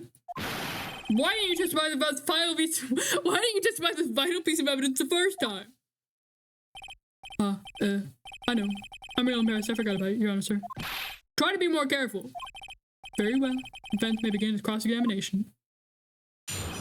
La la la la. I know it. It's criminal on it. Rosettes. Also, there was blood found on the victim's finger before she died. Present this. Objection! Detective Gumshoe, there's one thing I want you to clarify for me here. You say that the victim, Mia Fey, wrote this note, but she was accusing the defendant, Maya Fey? That's really what you're saying. What? This ain't one of them lawyer tricks now, is it? Of course she wrote it. Who else could have? You have it backwards, detective. Backwards? The victim is the only person who could absolutely not have written it. This is a report from your department, detective. Immediate death due to a blow from a blunt object. She died immediately. But no butting your way out of this one, detective. Order! Order! The defense has a point. Someone who died immediately wouldn't have had the time to write anything down. Objection! Mr. Wright, I beg your pardon, but when exactly did you obtain that autopsy report? When? It was the day after the murder. It was the day after the murder. The prosecution's point being? A little finger wag. That autopsy report is outdated, Your Honor. What? A second autopsy was performed yesterday, at my request. Death was almost immediate, due to a blow from a blunt object. But there is a possibility the victim lived for several minutes after the blow. I received these results this morning. No way! Your Honor, it's quite easy to imagine that the victim did have time to write Maya. That is all. I see. Damn you, Edgeworth. I should have known you had something up your sleeve. Why, Mr. Wright? You look shocked. Something you want to say? You're a sham. Mr. Edgeworth, I've heard there's nothing you won't do to get your verdict. What reason could you have possibly had to request a second autopsy report? Mr. Wright, the defense will refrain from personal attacks on the prosecution. No matter, Your Honor. Mr. Wright, say what you will. The evidence in this report is undeniable. Your Honor, I submit this report to the court. Understood. The court accepts the evidence. Shouldn't. Well, Your Honor, the evidence strongly suggests the victim was identifying the killer. Suppose that's the only obvious conclusion, yes. Darn, this isn't good. The prosecution would like to call us the next witness. This poor, innocent girl saw the murder with her own eyes. Are we all ready for this bitch? Let the witness, Miss April May, take the stand. Exactly what part of her is innocent? Alright. Alright, who's fucking ready for this bitch? Witness, your name, please. April May, at your service. This pink bitch named Breakfast, literally. Order! An introduction should not require any reaction from the crowd. The witness will refrain from wanton winking. Aww. Yes, Your Honor. This is not good. She's already captured the heart of every man in this courtroom. She's so girl. Tell us, where were you on the night of September 5 when the murder occurred? Gee, I was like in my hotel room. I checked in right after lunch. And this hotel is directly across from the Faye & Co. law offices? That's right, big boy. Please testify to the court about what you saw. Do-do-do. It was like 9 at night. I looked at the window, you know? What time did she die? What time was the death? What time was the death? What time was it? What time was the death? Can I check here? 9 a.m. No, that's not one. Okay. Wait, no, because wasn't it at like 8? Do you know? Okay, it was 9. Okay, I'm being silly. Okay, sorry. And then, ooh, I saw a woman with long hair being attacked. The one attacking her was a mousy girl sitting in the defendant's chair. Then the woman, like, dodged to one side and ran away. But that girl, she caught up to her and she hit her. Dodged to one side and ran away. Then the woman with the long hair, she kind of slumped. The end. That's all I saw. Every little bitsy-witsy. Wink.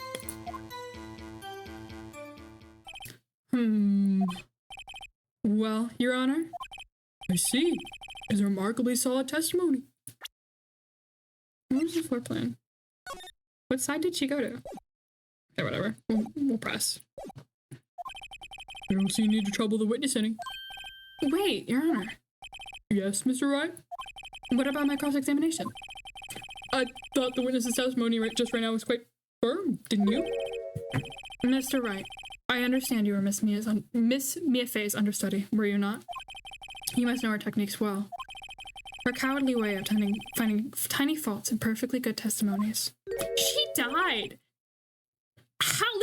How dare you? She died! She's dead and you're talking about her like that?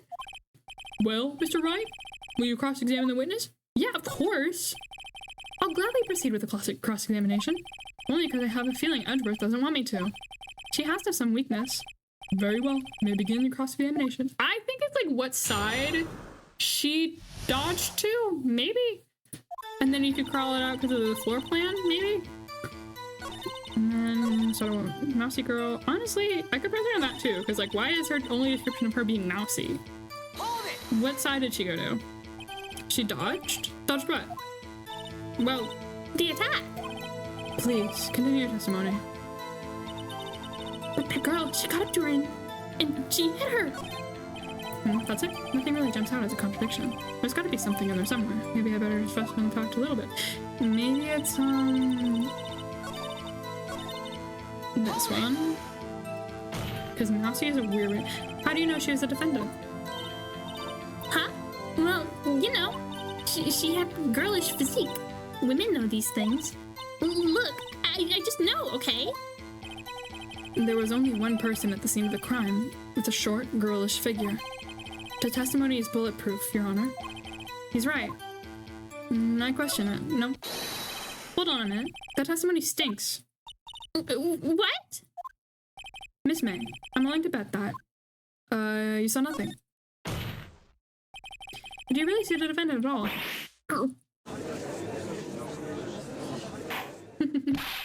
Mr. Wright, what's the meaning of this? Yes, what is the meaning? Somebody tell me, because I'm clueless. About this, I mean. Okay. If you had really witnessed my client, Maya Fey, you wouldn't have noticed her clothes before noticing her physique. I feel like you wouldn't have noticed her physique at all, if I'm being entirely honest. She's wearing, like, really baggy clothing. I don't feel like you would have noticed her physique. Just, like, at all. I don't think like, you would have even read it. I don't think it would have been a thought in your head. No one wears clothes like this on a daily basis, except her. And I'm no expert on fashion, but her hairdo looks far from normal to me. However, the witness's testimony mentions neither of these things. The testimony is bogus. But...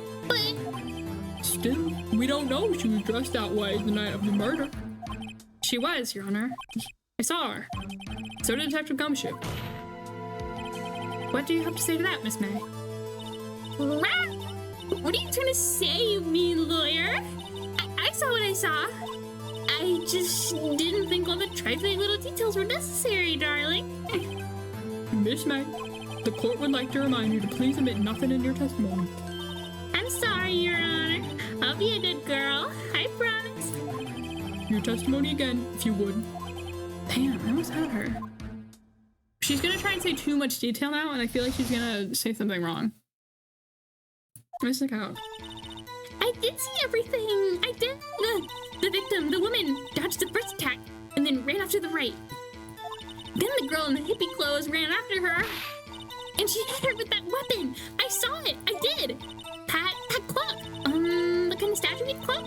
The thinker, I think? Well, does the accuracy of my report not startle you? How did she know it was a clock? Why did... Okay, I know it's probably because she was wiretapping the conversation, but she shouldn't know it was a clock. I'm not sure what she had been so detailed from the beginning.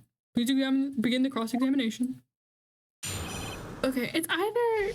Let me check the floor plan. What was the... dodged the first attack and ran off to the right. What was the floor plan? Can I check it? So wasn't the body like here? She ran to the right? Did she? I'll present this. Your Honor. Oh, never mind. What do you think about the witness statement? I'm not sure what. Earlier, contradiction. I thought. Sorry, I fucked up. I fucked up. I don't think that would be any points to the judge. I'm sorry, I fucked up. But then the woman dodged the first attack, ran off to the right. Then the girl in the hippie clothes ran after her. She hit her with that weapon. I saw it. I did. That clock. The kind of statue clock. The thinker, I think. How did you know it was a clock? Miss May. What you said just now was quite revealing. Revealing? Ooh, you like that, wouldn't you, naughty Mr. Lawyer? You just said that the statue of the thinker was a clock. But there's no way of knowing that just by looking at it. Well, another person in a much similar position as you called this a clock, too. He was found guilty of murder. That's a very funny tie.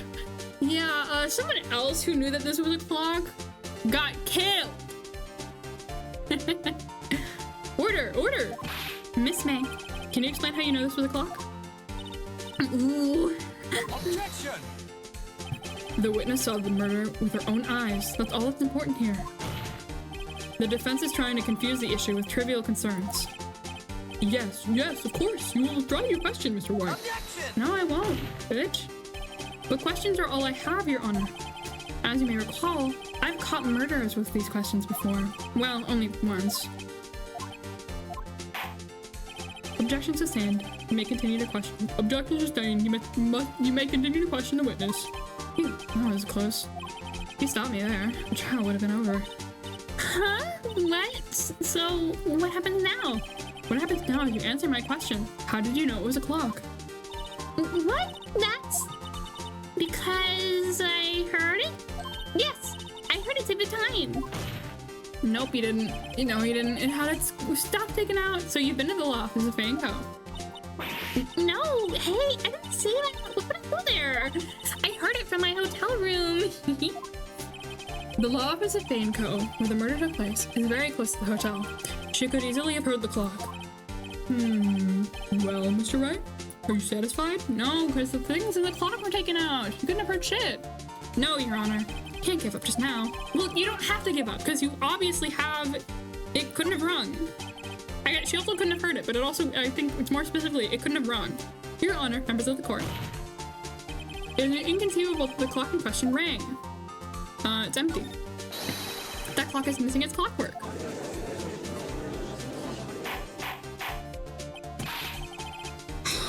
How could you possibly? Just take a look. Right now.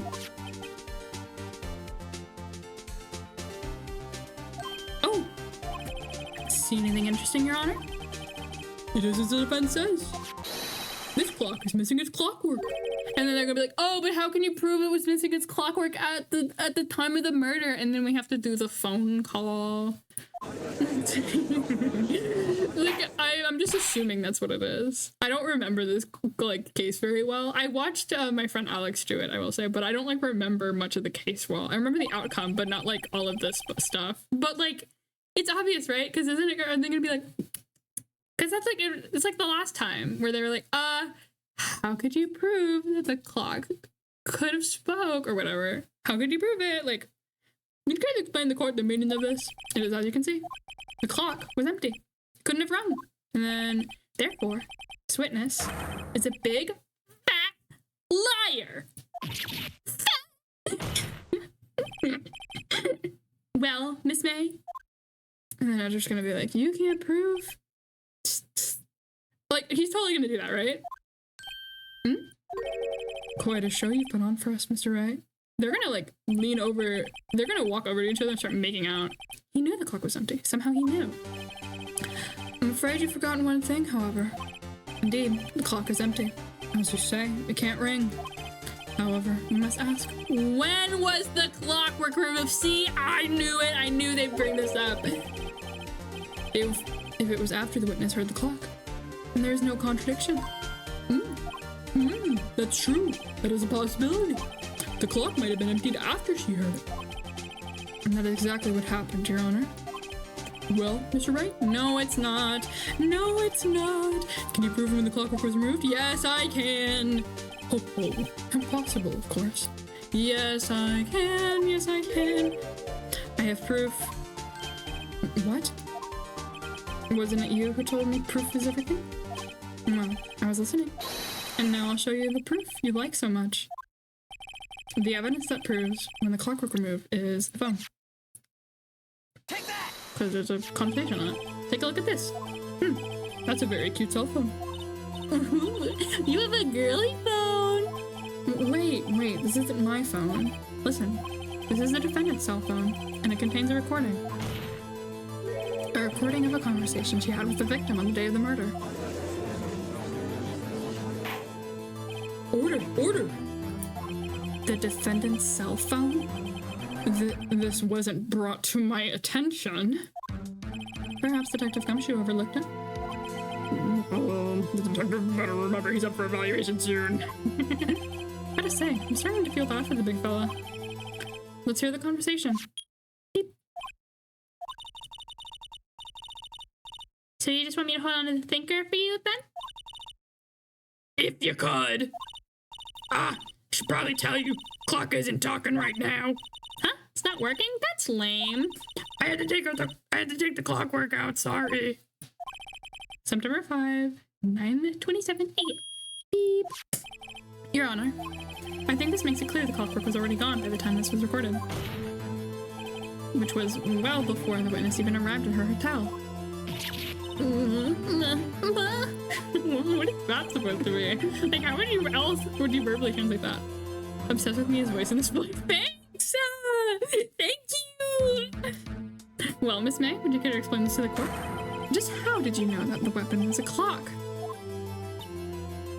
Well, isn't it obvious?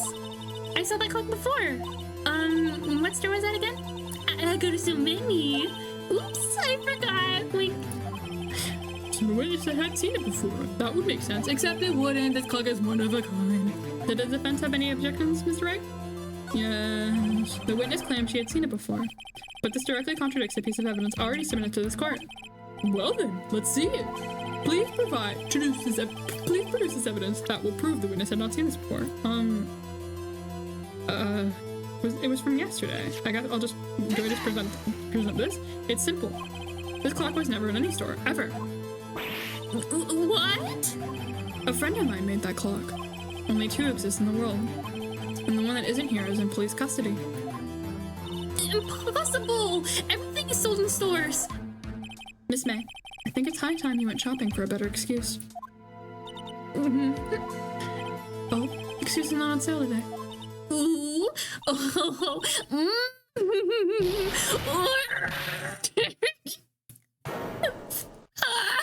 The bones! What's it to you, porcupine head? Should I do that? No, I don't think I should. That hurts my throat, man. I don't know if I should.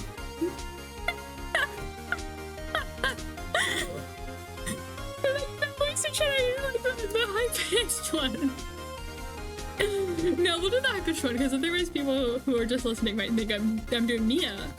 I can't do Mia's voice. What's it to you, porcupine head? That stupid clock doesn't matter, okay? She did it, and she should die for it. Die!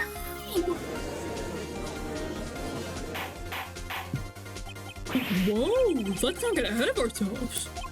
This is a court of law, and the witness will remain calm. Silly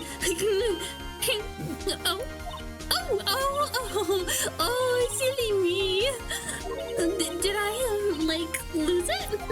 I guess I did. Wink. Scary. Miss May, let me ask. Tell me, how did you know the weapon was a clock? Oh dear. Does the defense have an opinion on this behavior? Okay, this is it. The wiretap, probably? Yes, Your Honor. Well, let me explain how I see the truth of the matter. Miss April May, you knew the weapon was a clock because you had heard about it. The witness had never held the clock in her hand. However, she had heard it was a clock. She heard? That is correct, Your Honor. Maybe elaborate, because that's a little bit of a confusing thing to just say, buddy. There's no other way she could have known the finger was a clock. And I can show you the proof. Well, this is interesting. Let's see it, then. Show me evidence proving that the witness had heard the murder weapon was a clock. It's the wiretap. Right? She was listening to the conversation. Have a look at this. Ooh, that? I found this in Miss May's room. Mr. Rock, please explain to the court what this is. Miss April May, you were tapping the victim, Miss Mia's phone, were you not?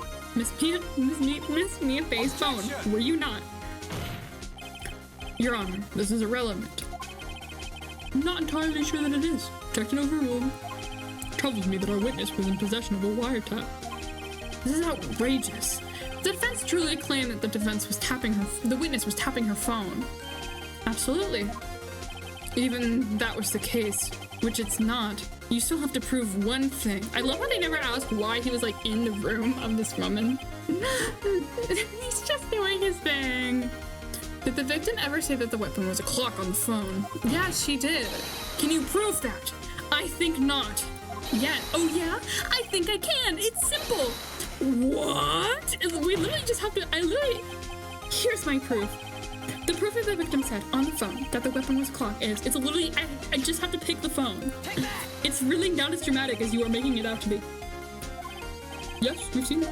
Listen once more to the conversation between the defendant and the victim. Mia, what's up? You haven't called in a while.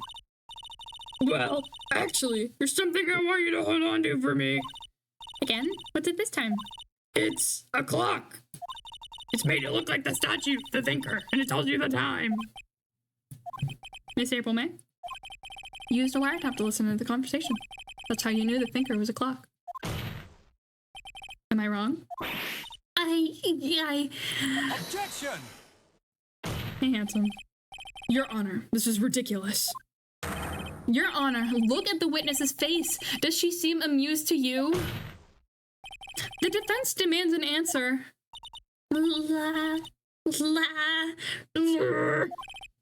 Witness, answer the question. Did you tap her phone?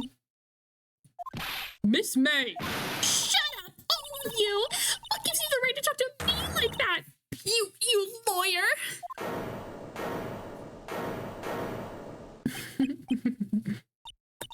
It's no fair, all of you ganging up on me like that. Oh, so I'm the bad girl. Is that it? Is that it? You lawyer! Insult.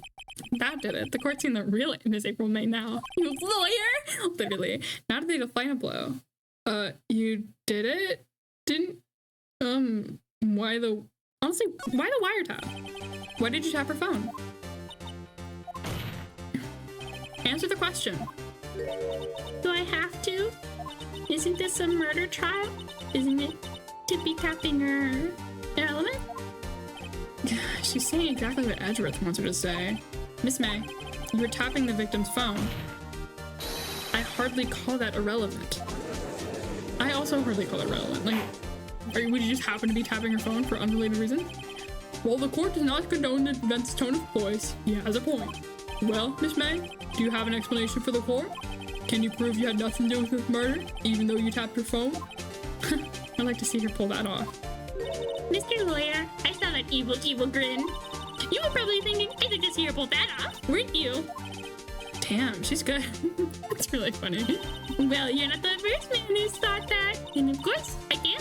And will. You can't be serious. No way. Way? I say, way? Oh, and I can assure you I'm serious, Mr. Lawyer. Okay, so the killing happened around 9 at night. Why, that's just when I was getting service from that sweet bellboy. Room service? Iced coffee, I believe it was. Iced coffee, you know? Like normal coffee, but cold. If you don't drink it quick, the ice melts, and then you have regular cold coffee. Iced coffee? Think I'm making this up? Ask the bellboy. Wink. Ergo, the witness was not on the scene at the time of the murder. But didn't you just earlier say that you saw it at the time of the murder? So where does that leave us? It is my great displeasure to inform you that the witness appears to have been tapping the victim's cell phone. However, that is a separate crime with no bearing on the current case whatsoever. Her testimony stands. She saw the defendant, Maya Fey, commit murder. No, they're gonna let her walk away. There's no way I can win this unless I tie Miss May to the murder somehow. Well, did the defense have anything else to say? Well, come on, think of something. Ooh. Call the bellboy as a witness. The defense would like to call the hotel bellboy as a witness. There's something suspicious here, and I'm going to get to the bottom of this, because she was ask the bellboy, so. I think you've sunken quite low enough already. Objection! I object to calling the bellboy. Why?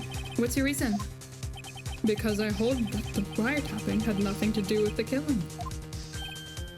However, if you agree to one condition, I'll consent to calling this witness. Condition? If Miss April May's alibi is not called into question after you examine the bellboy, then you will recognize that Miss April May was not the killer, thus she's innocent. I know she's not the killer. If she was wiretapping the phone, she couldn't have been also killing her at the same time. Oh, well, no, I guess she was calling her. The call was in the morning. Okay, well, I guess maybe she could have been the killer. For some reason, I thought the call was happening at the same time. But I mean, but no, because she couldn't have been doing it. Because, how? I don't think it would have been her. Because how? If Phoenix walked in and the body was warm, right? The body was warm. And he looks up and she's in the hotel room. There's no way she got to her hotel room that fast. I don't think she's the killer. I just think she's involved. Because, I don't know, how would you run all the way that fast to the hotel room? Isn't the hotel room, on, floors up? And then she would have to kill them, right? Run out of the law office without being seen. Go to the hotel. Go up the stairs. I guess get room service?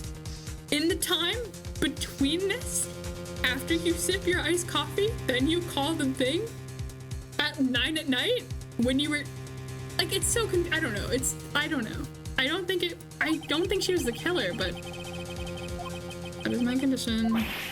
Oh, if she wasn't the killer and she's innocent, then, and the alibi wasn't called into question, then I have to accept that guilty is Maya Fey's thing. I better find something suspicious in the bellboy's testimony. Oh, okay, I can't just not agree to that. How is this allowed in a court of law? That shouldn't be allowed. They shouldn't put conditions on me. Otherwise, Maya would be declared guilty on the spot. What should I do? Accept the condition. All right, I've got nothing to lose except for, well, everything. Oh, thank you for the pipe. Why? Why, you cruel demon? Understood. I accept your condition. Fool. You fell right into my trap. Uh-oh. Did the judge not just hear him say that? Very well. The court calls the hotel bellboy to the stand. I believe we're ready for the witness to testify. Edgeworth. He's such a funny man. He certainly does look like a bellboy. Yes, sir. I received your summons in the middle of work, sir. I'm happy to be of service. That tea set looks rather heavy, so without further ado, oh, big man! Big man, big man! The witness may begin his testimony. Very good, sir. This guy is so... I am the head bellboy at the Fine Gatewater Hotel, in business for 4 generations. I believe I received a call at 8 in the evening from our guest, Miss May. Wasn't the murder at 9 in the evening? When was the murder? I don't remember. She asked for an iced coffee to be brought to her at 9 on the dot. Oh, okay. 9 on the dot, sir. Oh, I got a hat. What hat did I get? Oh! I got the Nerfy, I got the Nerfy, I got the Nerfy. Oh, I got the Nerfy. Oh, the Nerping ton. Oh my goodness. This one's one of my favorites, you can tell. Oh, so silly. So silly. I love this one, I love this one, I love it, I love it, I love it. You don't do another hat. Don't do, oh. Your hat redeem didn't work, haha. It should have. I don't know why it didn't, but it didn't. Haha, haha, you can't take my hat away. Haha, they're usually supposed to be able to stack. I don't know why it didn't. Usually it should turn it off and then I'd get another hat. The nefarious hatter knows the world is his platter. True. Mix it up with stopping you from redeeming a hat again. I brought it to her precisely requested time, of course. This picture. And I delivered the iced coffee to our guest, Miss May, herself. I see. The defense may begin its cross-examination. Right. I'm ready. I hope. This is it. If I can't prove Miss May was involved in the murder now, Maya will be finished. I'm gonna save. I don't know really what to press. I'm the head bellboy at the Fine Gatewater Hotel in business for 4 generations. Are you? No, I'm kidding. I believe I received a call at 8 in the evening from our guest, Miss May. How do you know it was Miss May? Are you sure it was Miss May on the phone? Absolutely, sir.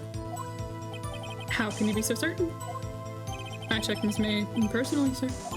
Not only did I see her in all her stunning radiance, but I also heard her voice. And then I saw them, and I... The point being, I remembered her quite well, sir. Yes, what then? Oh, another hat.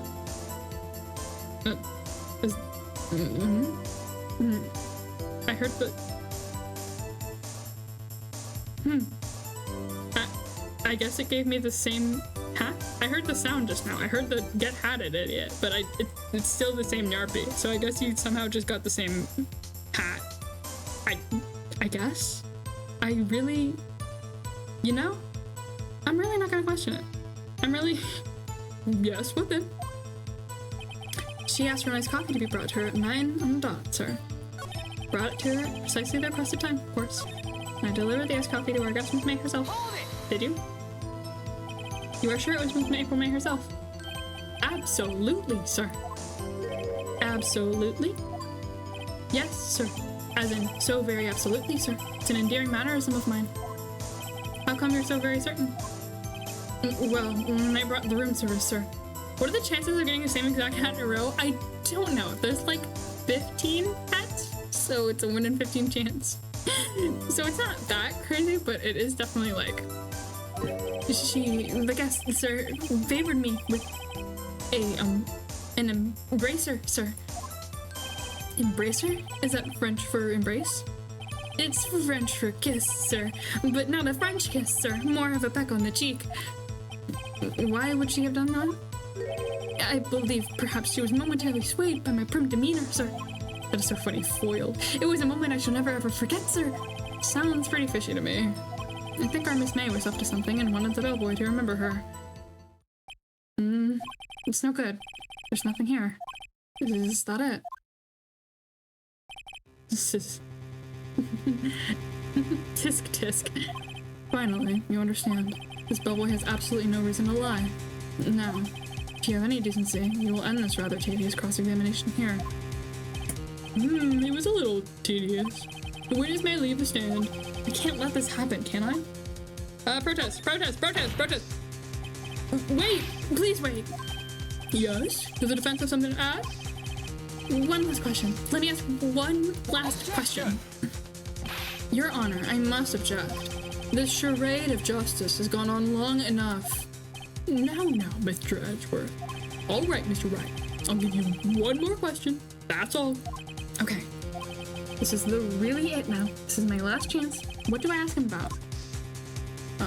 Check-in, room service, bed making. Why bed making? That's so weird. Because, okay, there were 2 wine glasses on the table. I've been thinking about this because he didn't mention. That's why I was pressing him on if it was made those both times. Because there were 2 wine glasses in her room, which implied that there was someone else there. But he didn't mention the whole time. It was like, I checked in Miss April May. I got the order from her. I gave it to her. But he didn't mention the other guy. So maybe check-in, the other guy would have been there. Tell me about check-in. Tell me about when you checked in Miss May. Oh, all right. Very well, sir. My first thought was that she was a beautiful, beautiful person. She's just my type of girl, so it was a disappointment, really. I see. Clemenity reminds me kind of like if you combine Ace Attorney with Phoenix Wright. Hi, Umbra. Hi, welcome in. Excuse me, what was a disappointment? Well, I'm not without charm, sir, but Eve Knight had a little chance with her lover there. What did he say? What did you say? Rather, quite. Bellboy, tell us the truth now. Did Miss May check in with another person? Objection! I object. That was objectionable. Objection overruled. The witness will answer the question. Yes, I see. Why did you not mention this in your testimony? Well, sir, you didn't ask. Nice try. That's the sort of thing you're normally supposed to mention. Ah, yes, quite, indeed. It was the, good barrister there, Mr. Edgeworth, who... He asked me not to mention it, if I wasn't specifically asked, sir. Oh, jeez, Edgeworth! The nerve! The nerve of this guy! You fool! You are such a slimy man. I've done it. I've won. Not necessarily. Miss April May checked into a twin room with a man, correct? Yes, sir. Then, when you brought up the room service, you didn't see that man in the room? That's right, sir. Your Honor, we have just learned of another person involved who may have been the murderer. In light of this new fact, I hold that it's impossible to judge the defendant. Wouldn't you agree, Mr. Edgeworth? And who? Mr. Wright. Who is this other person? Simple. It was the man with Miss May. Obviously, that's the other person. The man who checked in with Miss May. Your Honor, as has been previously revealed, Miss April May was tapping the victim's phone, yet Miss May herself has an alibi at the time of the murder. However, that does not clear the man that was with her. The bellboy saw no one else in the room at the time of the murder. My, what a convenient little setup. But it's too late. Too late. I suppose you'd like it if it was too late, wouldn't you? After all, it was you who hid the presence of the other man from this court. Damn, cutting deep. Upstart amateur. These accusations are ludicrous. Enough. The court acknowledges the defendant's argument. I expect the prosecution and defense to look into this matter fully. Am I understood? Yes. Yes, Your Honor. That is all today for the trial of Maya Fey. Court is adjourned. Yippee! September 7th, 2024, District Court, Defendant Lobby number 1. Miss Wright, you were amazing in there. Really? I think I might be your newest fan. Oh, I was just doing my job, you know? Then again, that other attorney was pretty cool too. Huh? That face of his, with his eyes wide and trembling lips, it sent shivers up my spine. If you say so. So, what happens with me? Do I get to go home now? Well, no, I don't think so. Not yet. Oh, I see. But I got a great lead in today's trial. A lead? That man with Miss May. He's the key. Oh, I get it. What happened to Miss May after that, anyway? I heard they arrested her. I guess she's learning her charms won't work everywhere. She's probably at the detention center now. I may have to go down there later. Anyway, this case is far from closed. Yes, sir! I'm going to find out more about this man. Do you think he was the one who... Maybe so. Sis. Don't worry, I'll find him by tomorrow, I promise. I'm counting on you. Okay, we're gonna go to April May. I asked for a full record of April May's testimony. I thought it might come in handy during the trial tomorrow. But now that I have it, I'm not so sure. Most of her testimony was all lies. In fact, there's only one part that hasn't been stricken from the record. What was it? I don't know how much good this will do me at all now. What was it?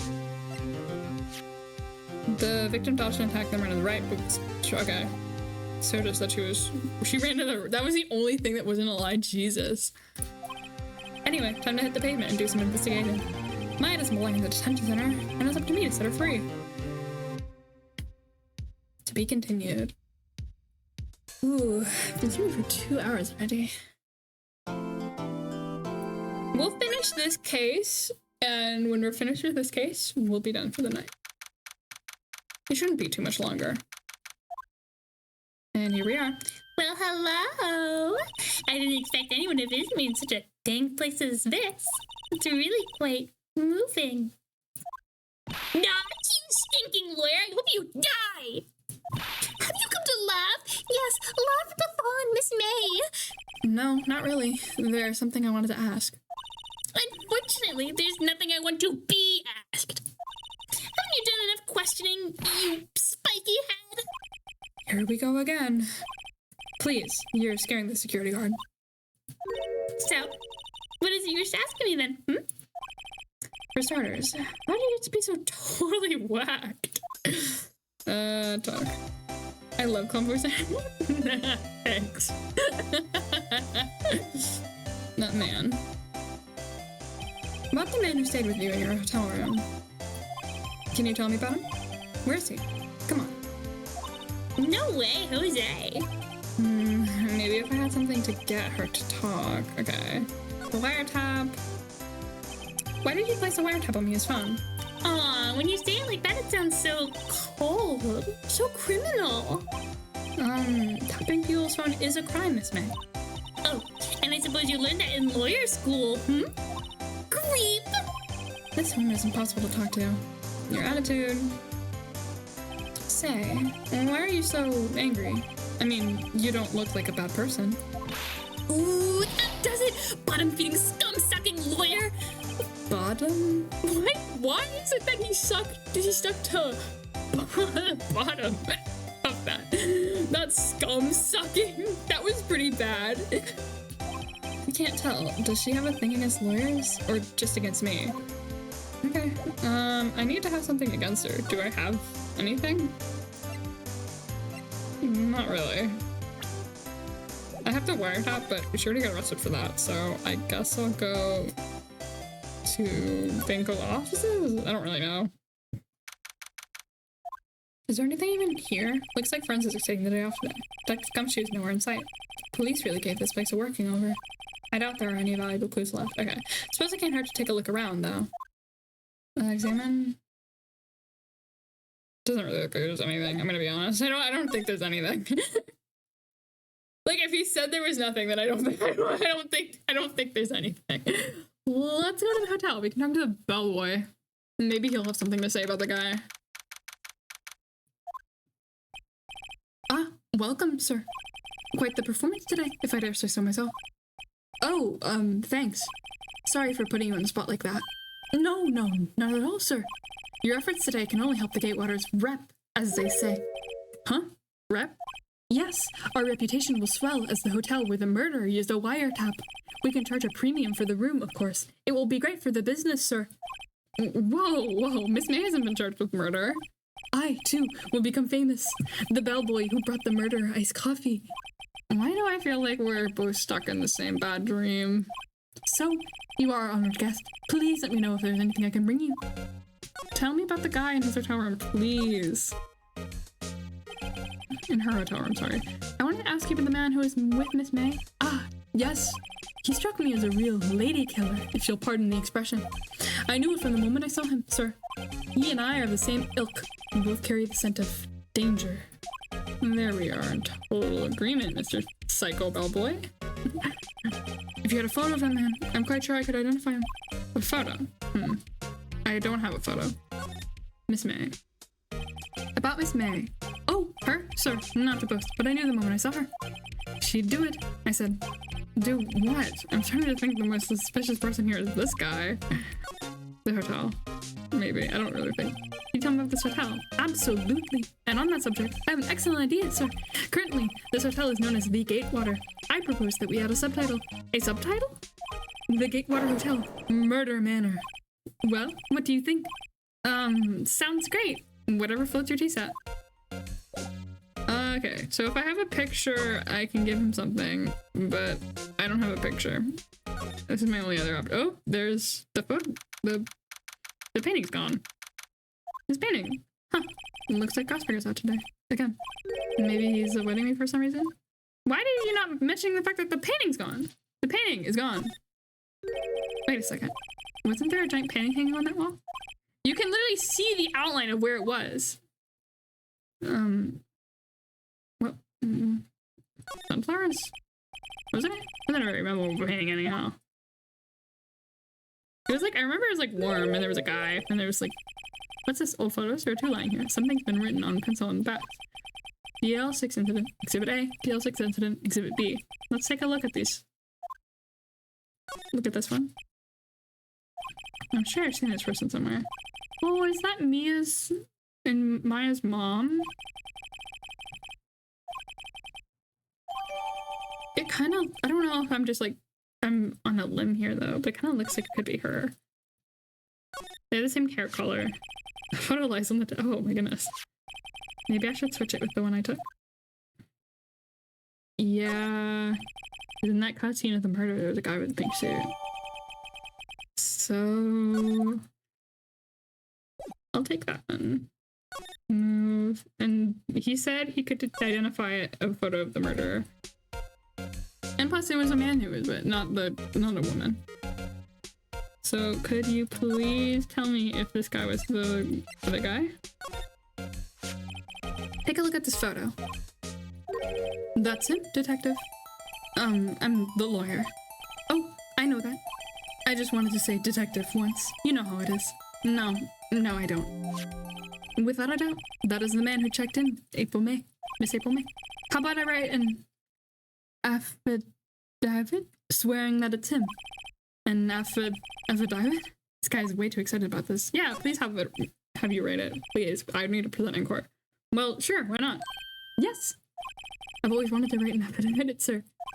From henceforth, I will be known as the bellboy who swore the It keeps making me say this word that I don't know how to pronounce. Just hurry up and write it. I don't know why I would not want him to write it. Like, if he's testifying that that's the guy, that's like literally some of the most important evidence. Now you Miss May played under this. Okay, I think he wants me to go to Miss May. Maybe that'll be what I press her on. Did I press her on you again?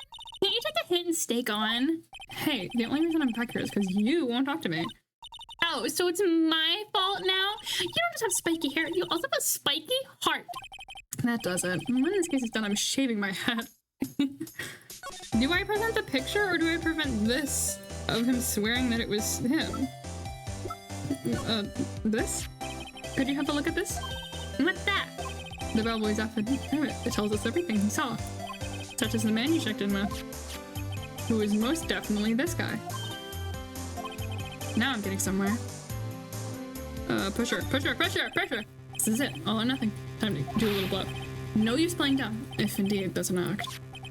If you don't talk, I'm taking this info to the press. What? Even though he should have been a witness in the murder, your little friend was missing. I'm sure the press would have a field day with his reputation. Ooh, fine, I'll talk. You win, lawyer. Yes.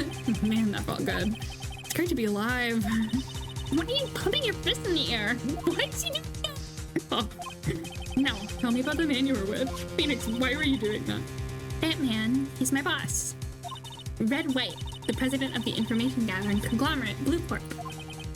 Oh my goodness. I remember they mentioned him before, but I don't remember what context. Who mentioned Mr. White of Blue Corp again? Oh god, who did that? I know because Maya mentioned a White. And then there was another White that was mentioned. Mr. like White of Blue Corp, but I'm not remembering who brought him up. He's information gathering? Well, I suppose you could call it a detective agency. So this is the man that you were with the night of the murder? I'm scared to talk. I don't want to end up like her. Jesus! It's okay. I'll just ask Mr. White himself. Can you tell me where Blue Corp is located? Oh my god, poor girl, honestly. Mr. Red White, at last, finally, a lead on this guy. If April May couldn't have done it, that leaves him. Time to take action. Bellboy's up the night it's discarded. What? What do you mean? What? Why was it discarded? I kind of need that to prove to the court that someone else knows that he was the guy. Oh, whatever. September 7th, Blue Corp Inc. CEO's office. Oh, the painting's there. Oh, it wasn't of sunflowers. It's just of the sun. I don't know what it is. There's like a doggy here. And like the sea and the guy. It's like a farmer. What's with the surreal decor? Welcome! Please furnish me with the title of your personage. What the? Your name? What's your name? I was just incredibly asking the title that you go by. Wright. Phoenix Wright. Incredibly? Mr. Wright, is it? Right, I see. Splendiferous. Perhaps I have intimidated you with my giantesque vocabulary? What is this guy's problem? I'm Red White, CEO of Blue Corp, corporate expansion official. My business dealings bring me into contact with the elite of the elite. So I'm afraid I'm not used to conversing with the wordily challenged. What a fruitcake! Ridiculous saying that, Phoenix. Let me guess. You are an attorney fresh out of law school, are you not? That's the only explanation for why you would come meet me like this. What does he mean by that? No matter. So, what business does a mighty liar like you have with a man such as myself? Yipes, this guy's arrogance meter is off the scale. Talk. Miss May, tell me about her. Miss May is an employee of Blue Corp, is she not? Correct. She was my secretariat. What a shock it was to hear what she has done. What she has done? You mean the wiretap? Indeed, she's paid to answer phones. Tapping them is not in her job description. I would disagree. She does gather information for us as part of her duties. But I assure you, we do not condone illegal methods. It is ineffable that she would do this. Sounds like he's trying to turn Miss May into a scapegoat. Yeah, I would agree. Night of the murder. Night of the murder, were you in Miss April May's hotel room? Who can say? I seldom pay attention to mundane details such as time and place. My motto is, don't worry, be happy. Still, Mr. White, the hotel bellboy has stated on the record that he does remember you very clearly. No matter. The bellboy can say what he pleases. I still won't talk to you. If you want me to speak, put me on the witness stand. Although, I doubt you'd be capable of doing that. He raises a good question, actually. Why didn't the prosecution call him as a witness? Yeah, he should have seen the same thing as Miss April May. Oh, the police, the courts. To me, they are mere toys, playthings for my amusement. Okay, Jesus. Blue Corp, tell me about Blue Corp. What kind of company is Blue Corp anyway? Excellent question. We buy and sell various kinds of information. We are a company of the future. You might say we are the future. Sell information. In just 10 years, I've built this business up into the grand office you see now. In case you're wondering, Blue Corp was named after the color blue. I, Red White of Blue Corp, and founder and CEO, named it so. Red, white, blue. And why, you ask? Because I like the color blue, of course. Fantabulistic, is it not? The painting. I know. There's something that's been bothering me. Yes? What might that be? That big painting on the wall over there. I've seen it before. You know, I've actually seen that painting before. Oh? Just yesterday, actually. Your point being? My point is simple. Or rather, my question is simple. Why is that painting hanging on your wall? Mr. Wrong, was it? Right. It appears you do not fully grasp your position here. I ask again, who are you? Huh? A lawyer? No, my feeble friend. A mere lawyer. Worth nothing. Zilch, zippo, nada. Just like that sorry excuse for an attorney, Grody Burger. What? Oof. He punched me. Well, Mr. Lawyer, what will you do, eh? Charge me with assault? Charge away, I welcome it, for it is you who will be found guilty. What? Heed my exposition. The police, the courts, they all do my bidding. So you say. But I wonder, is that kind of control really possible? I don't expect you to understand. It is a world beyond your compensation. Wouldn't it be comprehension? Whatever. You came here from Grody Burgers, I assume? Mr. Crossberg's. Yes. Then you must ask him, why is it that this painting of his hangs here? Perhaps then he will tell you. Perhaps he will explain how a man can live life purely for personal profit. Go now, skedaddle. There is nothing more to discuss. Okay, I guess I'll go. La la la. Hi, Crossberg. La la la. Hello. Huh? I don't think he's noticed me sitting here. Maybe I should clear my throat. Jumping Josephites! Oh, you! What's wrong? You look so pensive. Like an old man at the end of his days. I'm not senile yet. I was just thinking about this whole mess. Something's really bothering him. That much is clear. It's the painting. The painting missing. I can't talk about the painting? I guess I'll talk about Mr. White. It's kind of like the painting. So, I paid Blue Corp a visit. Oh, I see. Mr. Grossberg, I have to admit, something has been bothering me. Oh? What is it? Well, out with it, my boy. You see, it's just that big painting. Mr. Grossberg, sir. There was a giant painting right there the other day, was there not? The one you said you had no intention of parting with. Well, I saw it today. It was in the CEO's office at Blue Corp, Red White's office. So, you noticed? I suppose I should have guessed you would. It is a large painting. Mr. Grossberg, I know you and Mr. White are connected somehow. Connected, you say? Yes, and I know what it is.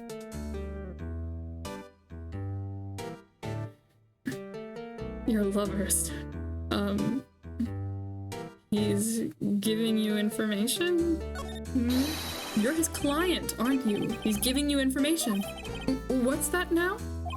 You've been protecting him all along. You protect him because you need his services.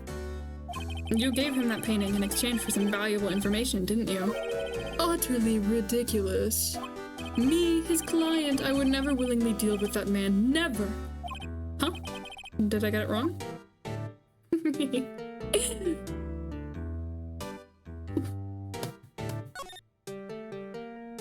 So you came to see the trial? Yes, I did. Something was bothering me all last night, you see. Couldn't get a wink of sleep. Really? What was that? Well, you see, it's just me and sister, that poor girl. My boy, I owe you my thanks, truly. I don't know what I would have done if things had gone poorly for this girl. Your refusal? I asked before, but why did you refuse her request for defense? I think I have a right to know. A right, Mr. Wright? No, I'm sorry. It's just I need more time to think about it, my boy. He does seem troubled about something. I'm starting to have a feeling I know what it is. Do I go back to the Blue Corp? I don't know where else I'd go. Hello. Talk?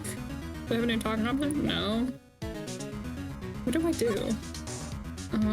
Do I go back to the Fanghola offices maybe? have it. Nope, it's not here.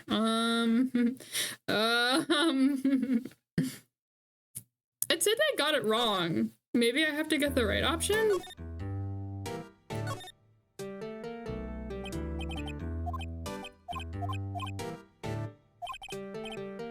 Okay, so that big painting, that felt correct. But I think it's not that they're lovers, surely. So it's, I guess he's being blackmailed instead. I guess that makes sense. I just thought he would have, like, Mr. White has something on you, doesn't he? Blackmail? I think that painting is fairly gaudy proof. Very well. This may be the chance I've been waiting for. Maybe it's time to get this off my chest, so I can finally rest easy again. After all, you were Mia's understudy. Perhaps it was fate? What's he talking about? Red White is a man who makes his living through intimidation. Blue Corp is a company that excels in finding people's weaknesses, I'm afraid. I've been paying them for 15 years now. 15 years? All because of the DL6 incident, as you may have guessed. The name on the back of those photographs. As you suspected, I could not stand in defense of Maya because of this. White would have destroyed me if I did. So that's the connection. It is hard for me to tell you this, my boy, but arresting Red White would be nigh on impossible. Impossible? Why? He has information on everyone. It gives him an iron grip. He owns judges, attorneys, prosecutors, police, and politicians. What? They are bound, unable to harm themselves, and therefore to him. Oh, don't look at me like that. What you see is nothing more than the weight of many years. Oh. The DL6 incident. What is the DL6 incident? DL6 is nothing more than the sorting code the police gave the case. It was 15 years ago now. I received a request from a medium, a spirit medium. Her name was Misty Faye. Faye! Indeed. She was Mia's mother. Oh, that was, okay. I was right. The other picture was her. She had been investigating a murder at the bequest of the police, and she failed. As a result, the police called her a fraud. This is what Maya was talking about the other day, yeah. I did all I could for her, and in the end, cleared her of wrongdoing.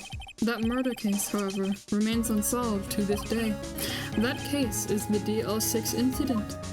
Reason for blackmail, then. Why were you being blackmailed? But why were you blackmailed over this, Mr. Grossberg? The DL6 incident was top secret at the time. It made sense. The police didn't want people to know they were using a medium. They couldn't let people know. But one person found out. I told him. You told White? He told White? He offered me riches. It is an embarrassment to me now. Because I talked, the police were mocked far and wide. In secret, they began looking for the one who sold them out. Of course, White heard about it, and he came to me. Only this time, the offer was blackmail. Ooh, I see. White controls the law of this country as he sees fit. Yet, if you would still challenge him, have a close look at Mia's office. Mia's office. She followed his every move for years. She may have recorded something of what she found. Ooh, okay. Now we have a reason to go back to Vancouver offices.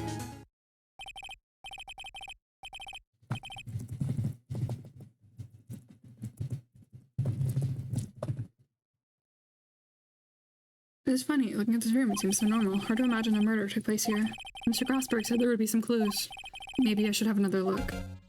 I guess maybe the books? Mia's desk, perfectly clean, as always. The only thing missing is Mia. Aww. Maybe the bookshelf? All the cases the chief ever worked on are filed here. They're in alphabetical order. Let's take a look. Which file should I look at? D through A1, AI, because, like, D, right? A, B, F. Misty Faye. That's Mia and Maya's mother. Should I take a look? Read it? I have tarnished the Faye name, leaving only these words. My mother vanished. Oh god, this is Mia. I'm not reading it in Mia's voice! I was determined to find the one who had made my mother blame myself in this way. Using the power that runs in my family, I held an audience with the dead. Finally, the names of two men surfaced.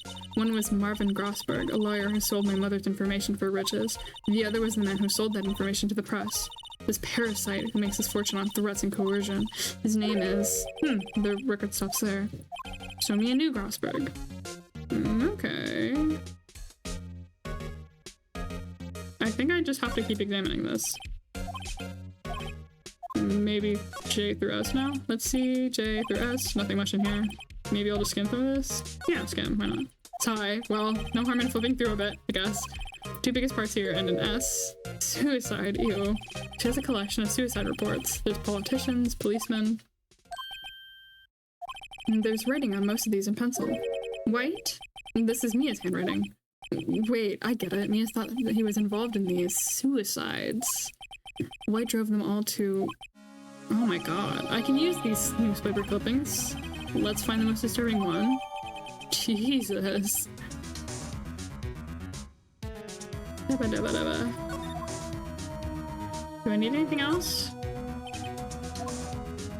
Check them. Check the T through Z, just in case. T, U, white. Oh, the entire W section is missing. Was it taken? Oh, okay. Let's, if we got something in the thing, I guess we could go to Blue Corp, right? Be like, hey, buddy! Well, aren't you persistent? Sorry, but there's something I have to ask you. Mr. Lawyer, I really hate having to repeat myself. But it seems the message has not yet penetrated your thick skull. Stop bothering me. If you try my patience further, I fear a nasty accident may occur. Do I make myself clear? Transparent. Present the newspaper clippings. This is the only clue that Mia left me. I better make this one count. Mr. White, see this? It's an article describing the suicide of a politician. He was embezzling secret government funds. Then, one day, word got leaked to the press. The very next day, he took his own life. And this concerns me how? I found this article in Mia's office. Miss Mia. She had a file filled with articles like this. Every one of them was labeled with a single word. White. Mr. White, I know what you did to this politician. You blackmailed him. You were blackmailing him. Blackmail? Not just him, either. You were threatening and coercing hundreds of others. You were involved in all of the suicide cases that Mia investigated. This company is built on blackmail. I'm right, aren't I? What a bizarre accusation. Mr. Wrong, what is it that you should be doing now? Investigating me? No, I think not. You should be searching for the one who killed Miss Mia. Secretary's office, hello. Mr. Wrong will be leaving now. Yes, sir. I'll send someone right away. Wait a second, Mr. White. You're wrong. You're wrong, Mr. White. Excuse me. What should be doing right now is going after you. Just what are you insinuating? Mia was onto you. She was keeping tabs. For this reason, you had April May tapping her phone. Then Mia was murdered, and all of the documents about you mysteriously disappeared. So, the culprit would be... Even a child could work it out, Mr. White. You did it. Beep. Secretary's office. We won't be needing an escort for Mr. Wrong. Instead, please connect me to the public prosecutor's office. Of course, sir. One moment, please. White, that you? What are you doing calling me at a time like this? Hello, Chief Prosecutor. I've changed my mind. I want to testify tomorrow. What's this about? The Mia Fey case. I witnessed the murder, you see. And thus, as a very important witness, I would like to testify. What? Why now? I thought you said you didn't want to go to court. Quietude! I told you I changed my mind, didn't I? Oh, and one other thing.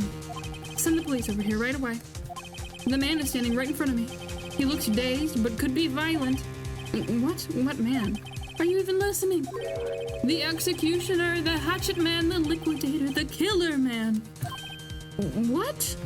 Mr. White, this is another one of those. Chief Prosecutor, I do not believe you are in a position to freely offer your opinions to me, correct? I'm telling you to send the police. Now! Did I not tell you, Mr. Wrong? You are a mere lawyer, as was Miss Mia. How dare you? Yeah, how dare you? She was not just a Miss... Oh my god, she was not just a mere lawyer. I'll point the finger at you, and you'll be tried as Miss Mia's killer.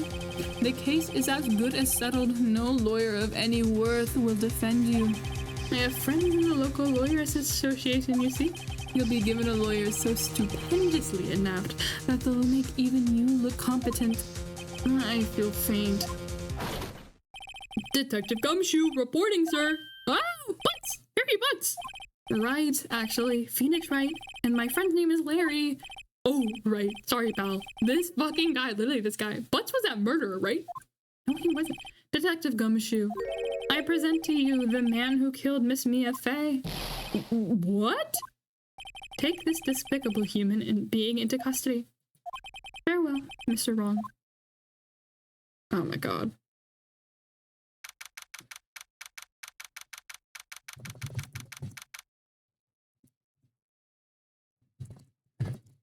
Not Gumshoe, never Gumshoe. Not Gumshoe, of course. Just Mr. White. I don't like him.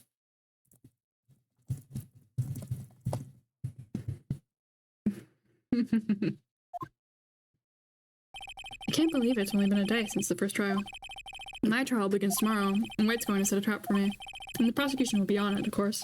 Edgeworth included. An attorney was assigned to me by the state yesterday. I refused. I had an idea. Right! Mr. Wright! Oh, Maya. Great, they let you out of detention. Just now, yes. It's all thanks to you. Now I'm afraid we switch places. What? You mean you... I explained what happened to Maya. I don't believe it. How many people does that man destroy before he's satisfied? My mother, my sister, and now you! This has gone too far! Mr. Wright, please tell me, is there anything I can do? Well... Defend me! No, I'm kidding. Help me break out of here. That'd be really funny, but just... Yeah, help me break out of here, actually. Right, okay, listen up. I want you to help me break out of here. You mean a jailbreak? Yeah, tonight's our only chance. All right. Uh-huh. Oh, I'd better go get a hacksaw while the stores are still open. Oh, and a rope ladder and a getaway car. Can you drive? Wait. What? I'm kidding. It was a joke. No way. No, really, I was kidding. But thanks. It's good to know you're on my side. And there really isn't anything you can do for me anyway. But I can't just sit here and do nothing. I've got to give that man a piece of my mind. Just a piece? Okay. Then come to the trial tomorrow. Okay, I'll be there. I'll show them a thing or two. Times may change, yet with crime, it's the same old story. In fact, it's gotten worse. Lengthy court proceedings are no longer realistic. Beginning a few years ago, a limit of 3 days was put on initial court trials. Almost all finished in a day, most with a guilty verdict. I never thought I would end up in the defendant's chair myself for this case. And with the true culprit appearing as the star witness. This is it. Tomorrow it's me or him. I'll kill this guy. This guy will fucking flop. Yes, please save. Pretty please save. September 9, 9:52. Well, I guess this is it. Yeah, one way or another, this case gets decided today. Ah, Phoenix, look! Hi. Prosecutor Edgeworth? I received a call from the chief prosecutor's office yesterday. I was told that whatever Mr. White says today, it will be the absolute truth. No matter how hard you try to attack his testimony, if I raise an objection, I have it on good faith that the judge will listen to me. What, does White have the judge in his pocket too? So, you're saying I'm going to be guilty? End of story? I will do anything to get my verdict, Mr. Wright. Anything. Why? How can you torment an innocent person like this? Innocent? How can we know that? The guilty will always lie to avoid being found out. There's no way to tell who is guilty and who is innocent. All that I can hope to do is get every defendant declared guilty.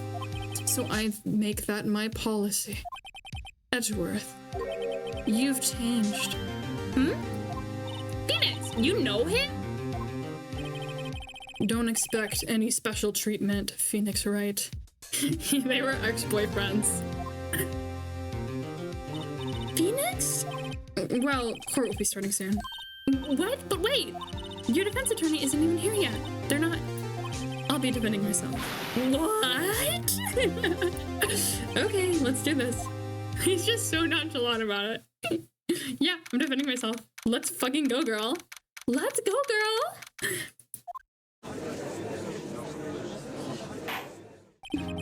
Court is now in session for the trial of Mr. Phoenix Wright. The prosecution is ready, Your Honor. The defense is ready, Your Honor. Mr. Wright, are you sure you're up to doing this? Yes, Your Honor. I will be defending myself. Understood. Very well. Mr. Edgeworth, your opening statement, please. As the details of the event are already quite clear to the court, today we will hear the testimony of a witness to the defendant's crime. I see. The prosecution may call its witness. That went far too smoothly. Why did the judge ask Edgeworth why his witness didn't testify before? It's like he already knows why. If anyone's going to raise an objection about this, I suppose it's me. Yeah, raise an objection. Mr. Edgeworth, you owe an explanation to the court. Why didn't this witness testify in the trial against Miss Maya Fey? I'm ever so sorry. Mr. White is a busy man, and besides, at the time, I thought that Miss May's opinion was all that would be needed. Again, my sincerest apologies to the court. Excellent, Mr. That's wrong ways. Excellent, Mr. Edgeworth. I appreciate your demeanor. Great, he gets to show off and I get nowhere. I would like to call Mr. Red White to the stand. He is. Please state your full name. You wish to know the title of my personage? Your name. Yes, that is what I said. Oh dear, do my locutions confuse? Name. These two are great together. My name is Red White, but my friends call me Blanco Nino. They call him White Boy. I am the CEO, or to use a more common term, the president of Blue Corp.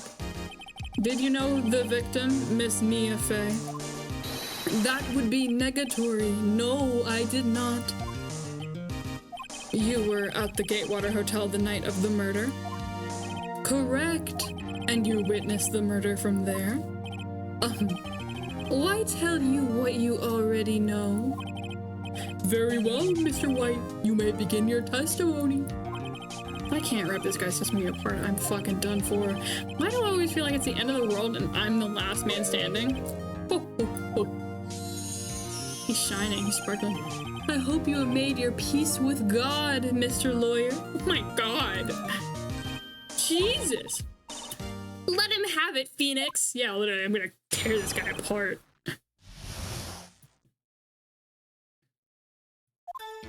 Let's see, it was about 9 o'clock, I believe.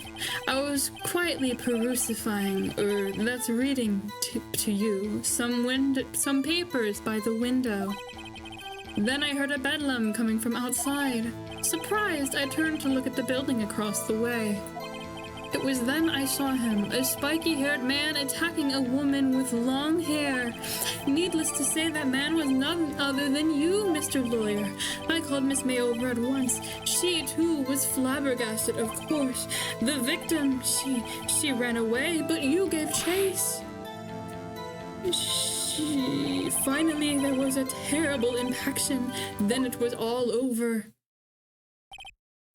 If the things occurred as you testify, then I'm afraid the defendant is guilty. Very well, defendant. Mr. Wright. Your cross-examination... Yes, Your Honor. Okay, where's the count? See, it was about 9, I believe. I was quietly crucifying her that's reading to you some papers by the window. Press, I don't know. By the window? You mean the one across the... Correct. Okay, it was the one across the offices. And you were there reading papers? Correct. Gateway Water is a businessman's hotel, and I'm a busy man who had business to do. Then I heard a bedlam coming from outside. Surprised, I turned to look at the building across the way. It was then I saw him, a spiky-haired man. Press, honestly, press. Spiky-haired? That's the only thing. You, I called Miss May over at once. She too was surprised, of course. Wasn't she not? What was Miss May doing at the time? She had just finished watching a soap opera on TV and was weeping openly. Did you know that she had been tapping the Fae office phone? Objection! Irrelevant. That has nothing to do with the case at hand. I care not. I will answer the lawyer's bold inquiry. Miss May was acting alone when she tapped the phone of this Fae woman. You'd make a good politician, Mr. White. I know. After all, I am El Presidente. Oh my god. Please continue. Please. The victim, she ran away, but you gave chase. Can you be a little more detailed about that? I think it's worth knowing exactly what happened. Of course, comprehende, I understand. The victim was attacked by you and ran to the left. Nah, bitch! You gave chase and struck her down. Are you sure?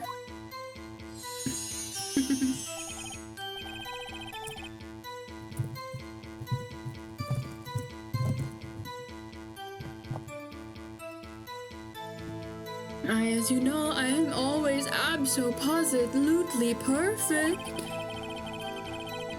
Perhaps you could change your testimony to reflect this new detail. The victim ran to the left and you gave chase. Present. Where? Not floor plans. May testimony. Wait right there. Mr. White, you've dug your own grave. What is this? You said the victim ran to the left, but that directly contradicts Miss May's testimony. She clearly stated that the victim ran right. Oh, it is simple. You have misheard her. I think not. Look at the floor plans. The killer was here, and the victim here. If the victim ran to the left, as you claim she did, she would have been running directly away from the door. She would have been running into a dead end. Don't you find that odd? Very strange. I did see her run to the left, I did. Phoenix, look at his face. I don't think he's lying about this one. True. Maybe he really did see the victim. Because he was in the room. Mr. Wright. Yes, Your Honor. Miss May says right, and Mr. White says left. Can you explain this contradiction to the court? Both are right. He was in the room. Both witnesses are telling the truth for once. Huh. I doubt it. Or rather, that does not clear up the contradiction. There is one scenario that would explain their conflicting accounts. What? Obviously, the witness was not viewing the crime from the hotel.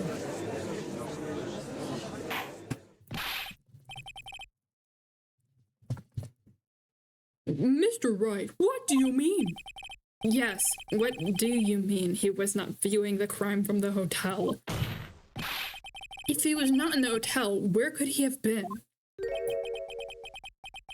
In the law offices of Fade & Co., of course.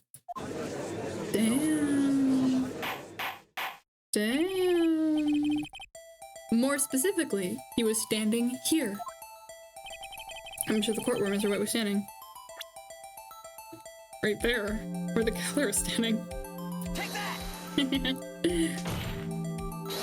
This is where he was. Look, when the victim ran to the door, he was watching from this point. To him, it would appear that she ran to the left. Please, this is no time for jokes and ill taste. That is where the killer was standing.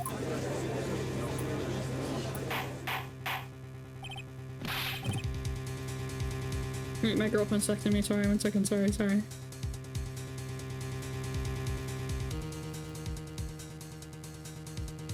Order! I will have order!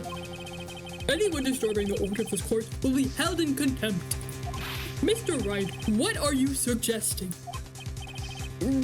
Rapscallion! Objection! The postulations of the defense are a distortion of the truth, Your Honor. Indeed, they do seem a bit far-fetched. Oh. You provide us with so much entertainment, Mr. Lawyer. What now? He's laughing? The hilarity of the moment made me remember something. It appears I have been unclear, and for this I apologize, Mr. Your Honor. Might I be allowed to testify once more? Very well. Let's hear your revised testimony. Good luck. You can't fix a broken testimony, buddy. she ran to the left. Miss May's testimony was correct, as was mine. When you assaulted the girl, she first ran to the left. Then you hit her savagely, that is what I saw. Next, with the last of her strength, she ran over to the right. You chased her and delivered the final blow. No, she was hit once. She was hit once. That is what Miss May saw. You see? You hit her twice. No, don't you remember, Mr. Lawyer? No, because the autopsy literally says she was hit once. That does seem to make sense. Will you be cross-examining the Yeah, obviously! You bet I will! I mean, yes, Your Honor. Literally, obviously. I didn't hit her twice. No one hit her twice. You didn't hit her twice.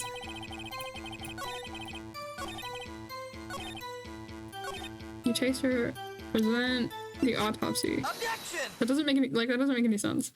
Mr. White, the victim died from a single blow. What do you have to say to that? Now is my chance to hit him where it counts. Mr. White, wasn't it you who told this court you were abso-positively perfect? I will refrain from using this phrase from now on. Your Honor, if you could ask the witness for a new testimony. Objection! The witness is obviously confused, Your Honor. I would like to request a 10-minute break. Yes, quite. Objection! The witness is confused because he's lying. I emphatically request that there be no break, Your Honor. Yeah, we want justice! Don't let him get away! Damn. Very well. If the witness would care to revise his testimony, the crowd's on my side. No slipping out of this now, White. Mr. White? Oh, okay. The two accounts. Well, see, I looked at the other window and I added, you literally yourself said there was only one window. Then the next moment I saw Miss Mia run to the left. The killer, you attacked her, but she dodged. And then she turned and ran for the door. Then you did her in with a single blow. The whap. You yourself said there was only one window. The whap indeed. Very well, you may begin the cross-examination. Mr. Your Honor, my stomach, you see, it is hurting. Deal with it. This is almost over. Damn. Didn't he himself say that there was only one window? Like, how do I see, I looked at the other window when I heard that thing fall. Literally, like, how do I present that he himself said that there was only one window? You heard that thing fall? What exactly was that thing? Oh, huh? Oh, that? The glass light stand. Right, the one that had fallen over at the scene. Phoenix, doesn't something about that strike you as odd? Yeah, very odd. Yeah, that is odd. I'll press further. Mr. White. Huh? What? You're saying that you saw the glass light stand? Yes. Then change your testimony to reflect that. Jesus, sorry, my bad. The witness will revise his testimony. Okay, of course. A light stand was lying on the floor when I looked. Then, the next moment, I saw Miss Mia run to the left. The light stand was lying on the floor when I looked. The killer, you attacked her, but she dodged, she turned. No, it wasn't. It was a glass light stand, so you didn't see a light stand lying on the floor. You saw, because there was glass. Objection! I was trying to figure it out. I was like, surely there was something weird about that, but I couldn't remember. Mr. White, it was impossible for you to have seen the light stand. What? The stand broke into pieces when it fell. Oof. Just by seeing the broken pieces, you would have no idea it was a light stand. But tell me, exactly when was it that you saw the stand? Answer the question. Isn't it obvious? I saw the stand before it fell. So, you saw the stand before the victim was attacked, then? Correct. That would be no problemo, right? Big problemo. There's a big problem, problem here. What problem is this, Mr. White? Let me make sure I have this straight. You saw the glass light stand through the window from the hotel before the incident occurred? Correct. That is so. It is conclusive, definite, undeniable, unimpeachable. No, it's impossible. You couldn't have seen the stand. I guess I have to present the floor plan. Because, what? Why couldn't he? You have proof? I sure do, Your Honor. Person in Abdel could not have seen the stand before it fell over. The floor plan, I'm assuming? Yeah, you couldn't have seen it. Take that! Look at this. These are the floor plans of the scene of the murder, yes? Correct, Your Honor. Now, look. If you were to look through the window at the office, this is the area you would be able to see. Here. Well, note that the stand is not within the visible area. Well, Mr. White? What do you have to say to that? Ridiculosity. Mr. White, if you were in the Gatewater Hotel as you claim, you could not have seen the stand before it fell over. In fact, you wouldn't have been able to see it after it fell either. There's no way you could have recognized the broken shards of glass as a glass light stand. So, when did you see the stand, Mr. White? It must have been the moment that it fell, and the only place you could have seen that from is inside the Fey Law offices. In other words, you were at the scene of the crime when the murder took place.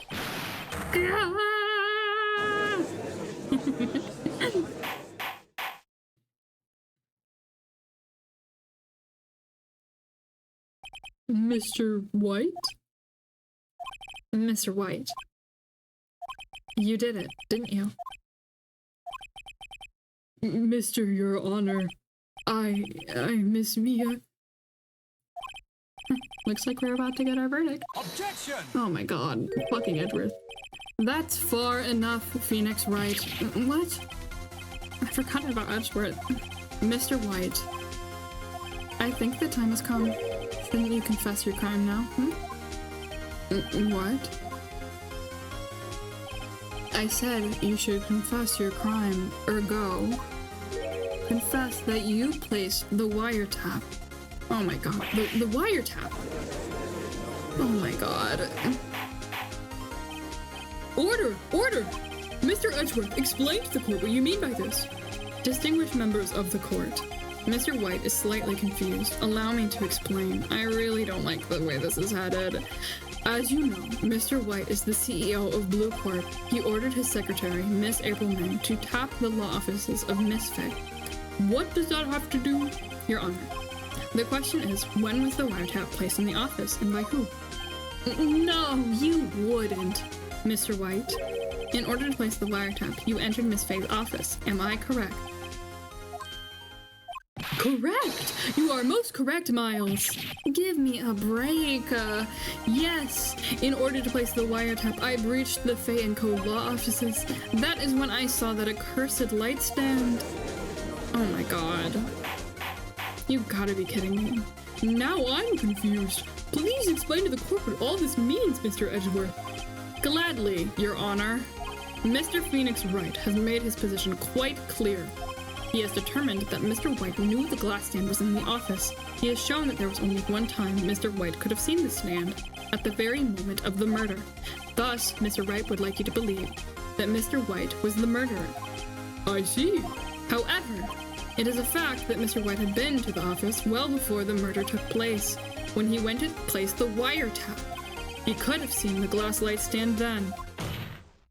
Ergo, Mr. Phoenix Wright's theory is revealed for the baseless conjecture it is. Jesus, I don't have anything to go against this. Mr. White, you will testify to the court about this wiretapping. Leave it to me. I feel faint.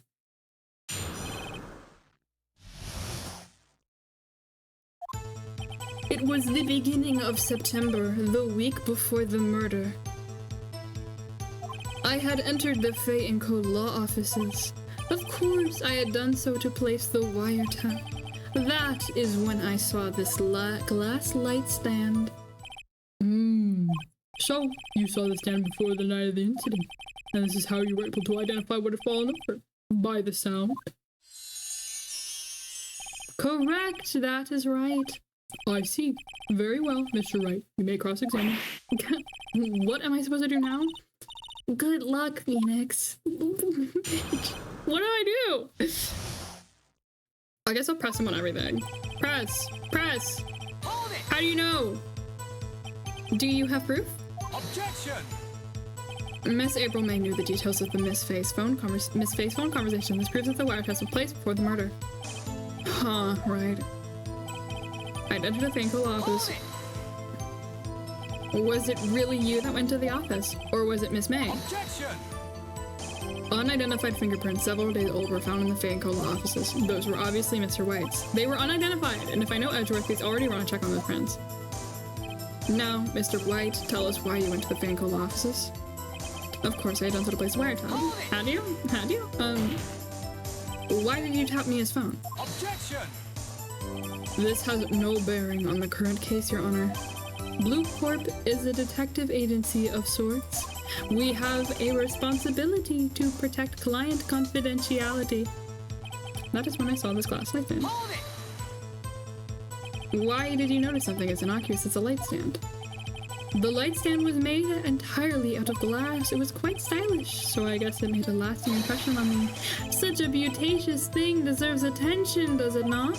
That is all. Damn it, there's nothing here for me to press him on. Oh well, maybe he's rattled on enough that I can bluff something out of him. It was the begin- What do you mean? What am I supposed to do? What am I supposed to do? What am I supposed to do? What?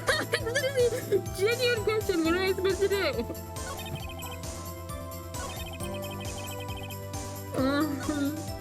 Uh-oh, don't tell me about it, ammo. Tisk tisk. I'm afraid that's as far as you go. I'm afraid that's as far as you go, Mr. Wright. The time has come for you to admit your defeat. You fought honorably. No more. I can't take this anymore. Mr. Wright? Are you giving up? Yes, Your Honor. Phoenix! Huh? Phoenix! Over here! I know that voice. Oh no. Mia, no. Never give up, Phoenix! Mia.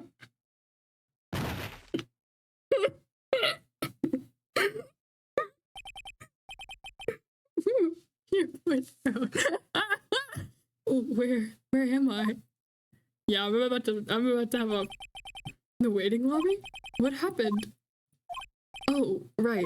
I lost the trial. I was hallucinating. Hi, Mia.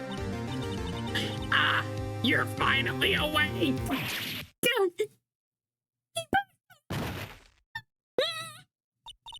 Hey, Phoenix! God, that's no way to greet an old friend. Phoenix, I want you to look at me. Ow.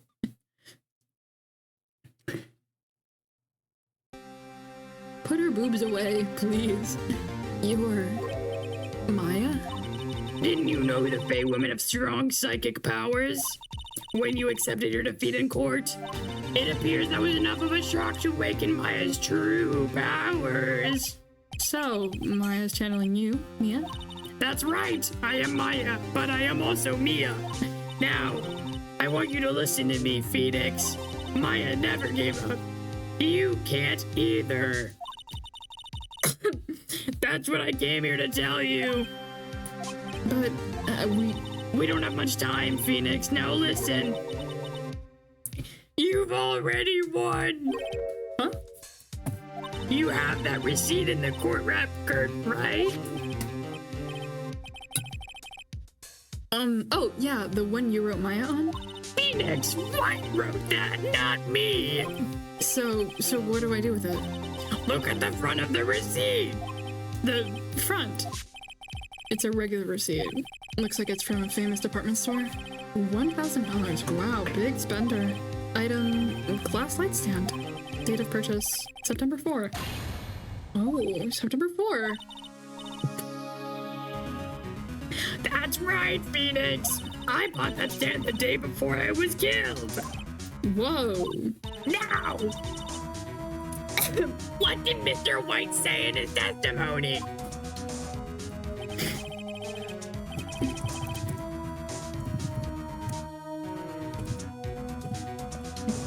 There, take back my girlfriend. It was the beginning of September, the week before the murder. He said he saw the stand the week before the murder. There you go. I think that court is about to reconvene. Go do it, Phoenix. You know you're innocent. Now you just have to prove it. Right.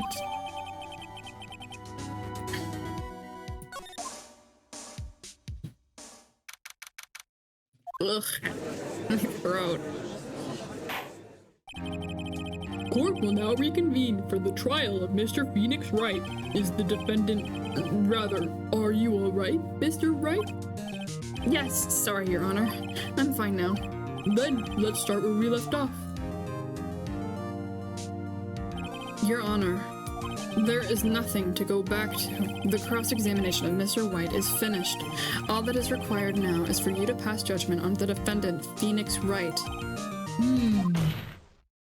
Your Honor, please give me one more chance. I promise you, this is the last time I'll ask you. But, as Mr. Edgeworth has noted, the trial is more or less finished. Mr. Edgeworth, do you have an opinion on this matter? I say, let us give Mr. Phoenix Wright his last chance. Very well. You may begin your cross-examination. I gotta present the receipt. It's the beginning of September, the week before the murder. I had entered the bank of law. This is, of course, I had entered the place the wiretap. That is when I saw this glass light stand. You couldn't have seen it because receipt. Objection! Look closely at this. See the word Maya written in blood? Why did you point that out? This isn't even the relevant part of this. Okay. You're grasping. I think not. And look at the other side of the receipt. The other side? Your Honor, would you tell the court what is written on the other side of that receipt? Well, a glass light stand. And the date of purchase? Why, that's the day before the murder. You see, Mr. White, when you allegedly entered Vanco Law office in the beginning of September, the stand could not have been there. That's what he sounds like. Well, Mr. White, can't get out of this one, can you? No. It's impossible. Uh-oh, he's losing it. Well, Your Honor, I understand there must be quite a bit of pressure on you. Why are you, as a man, squawking like a bird in the courtroom? Literally. But I think you'll agree you can't judge me guilty under these circumstances. Very well. Then, that is all for the trial of... Objection! Whoa. Edgeworth, why are you objecting? What can you... Not so fast, Phoenix Wright. My twin just texted me saying you're yelling. Why are you yelling?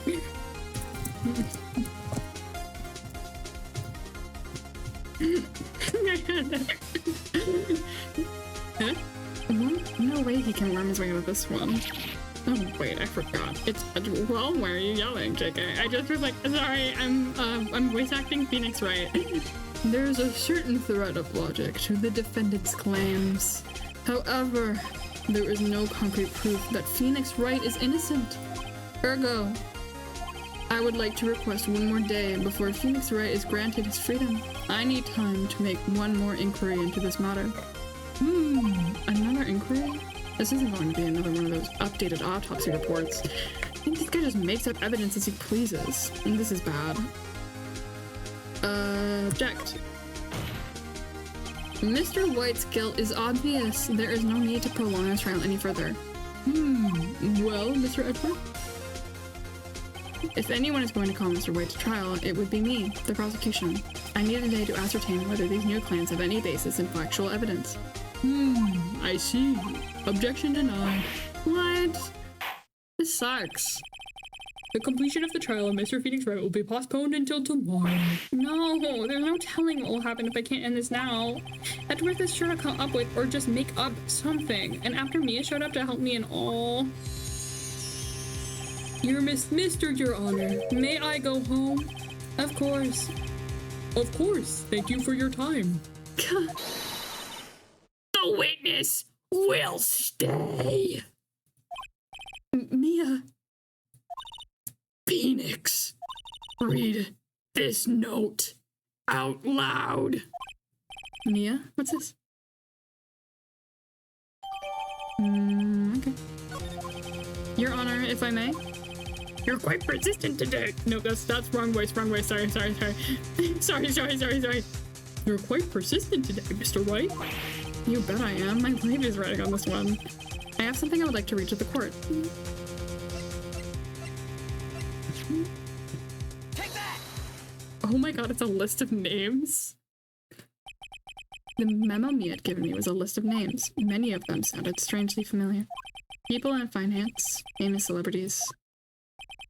That's when it happened. Stop! Desist! Halt! Please stop! Make him stop! How did you get that list?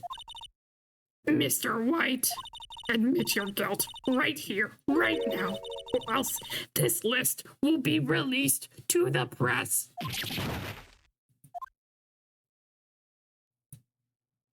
I confess. I did it. I hit her. I hit Miss Mia with the thinker. Case closed, Your Honor. Silly pose! Well, I see no reason to continue this trial. Mr. Wright? Yes, Your Honor. You've done it again. That was quite a spirited defense. Yes, Your Honor. I guess you could say that. If only you knew how spirited it was. Well, this court finds the defense, rather, the defendant, Phoenix Wright, not guilty.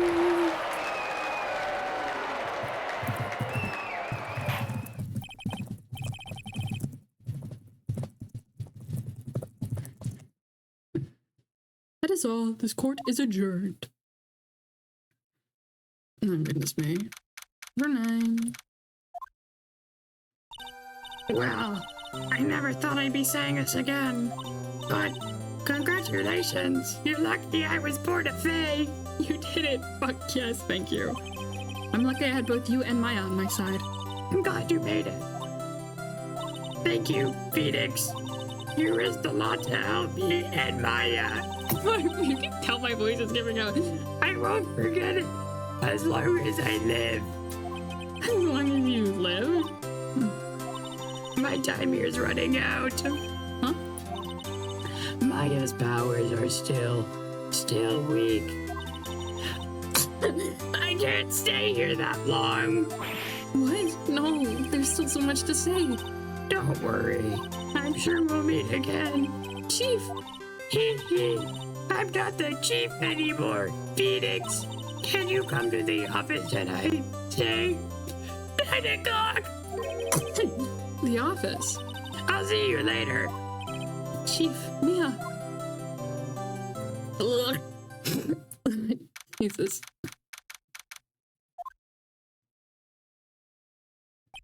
Being here, it's hard not to think about that night. You came? Mia. Oh. I don't think it's Mia. I was kind of worried you might not. Huh? Of course I came. Well then. I'm pretty hungry. How about a burger? Like, how would he mix up, in this world I've made, how would he mix up Mia's voice with Maya's voice? They're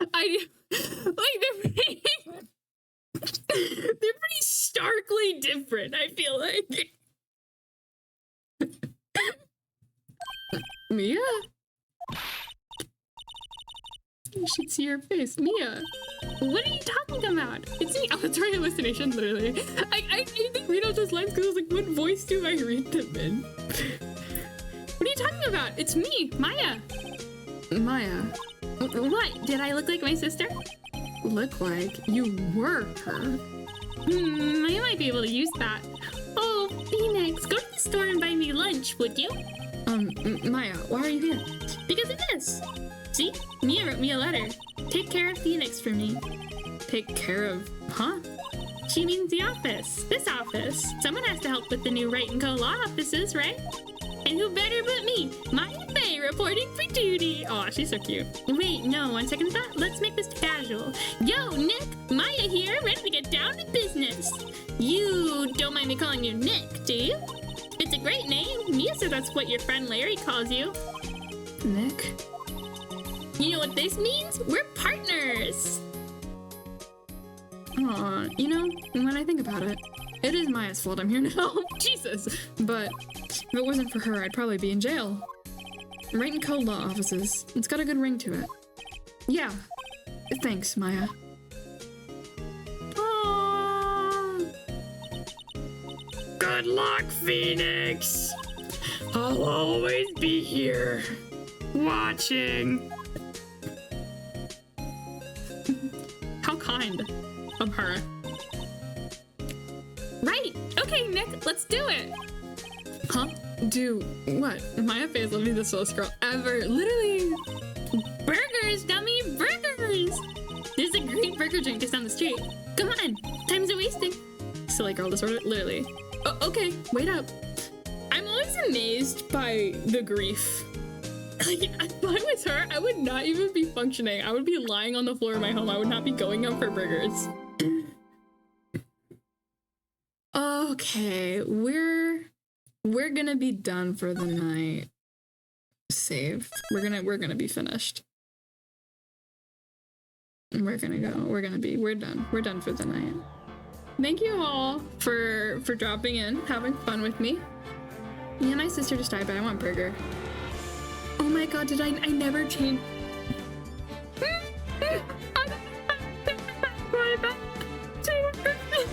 Okay, whatever, I don't care. You know what? I don't care. I don't think I ever did my category box in the Phoenix Red category.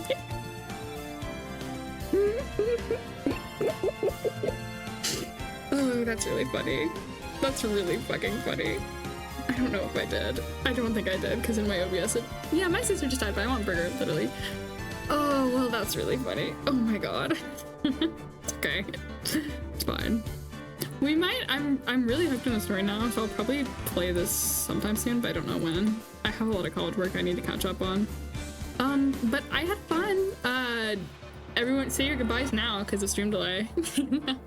But, good night and whatnot. I'm excited to play this again. I'm really excited to see the next chapter. I don't remember like anything about the next chapter, so I'm gonna go totally in blind. I'm so joyed you like the game. I loved it. I really have been wanting to play this game for a long time, so I'm like really happy I got a chance to. Have a good night. Thank you. You too. Everyone listening, I hope you have a good night. I'll see you all another time, and I hope you all enjoyed my voice acting, and especially my beautiful voice for Mia Faye. I'll see you all next time. And bye bye bye bye.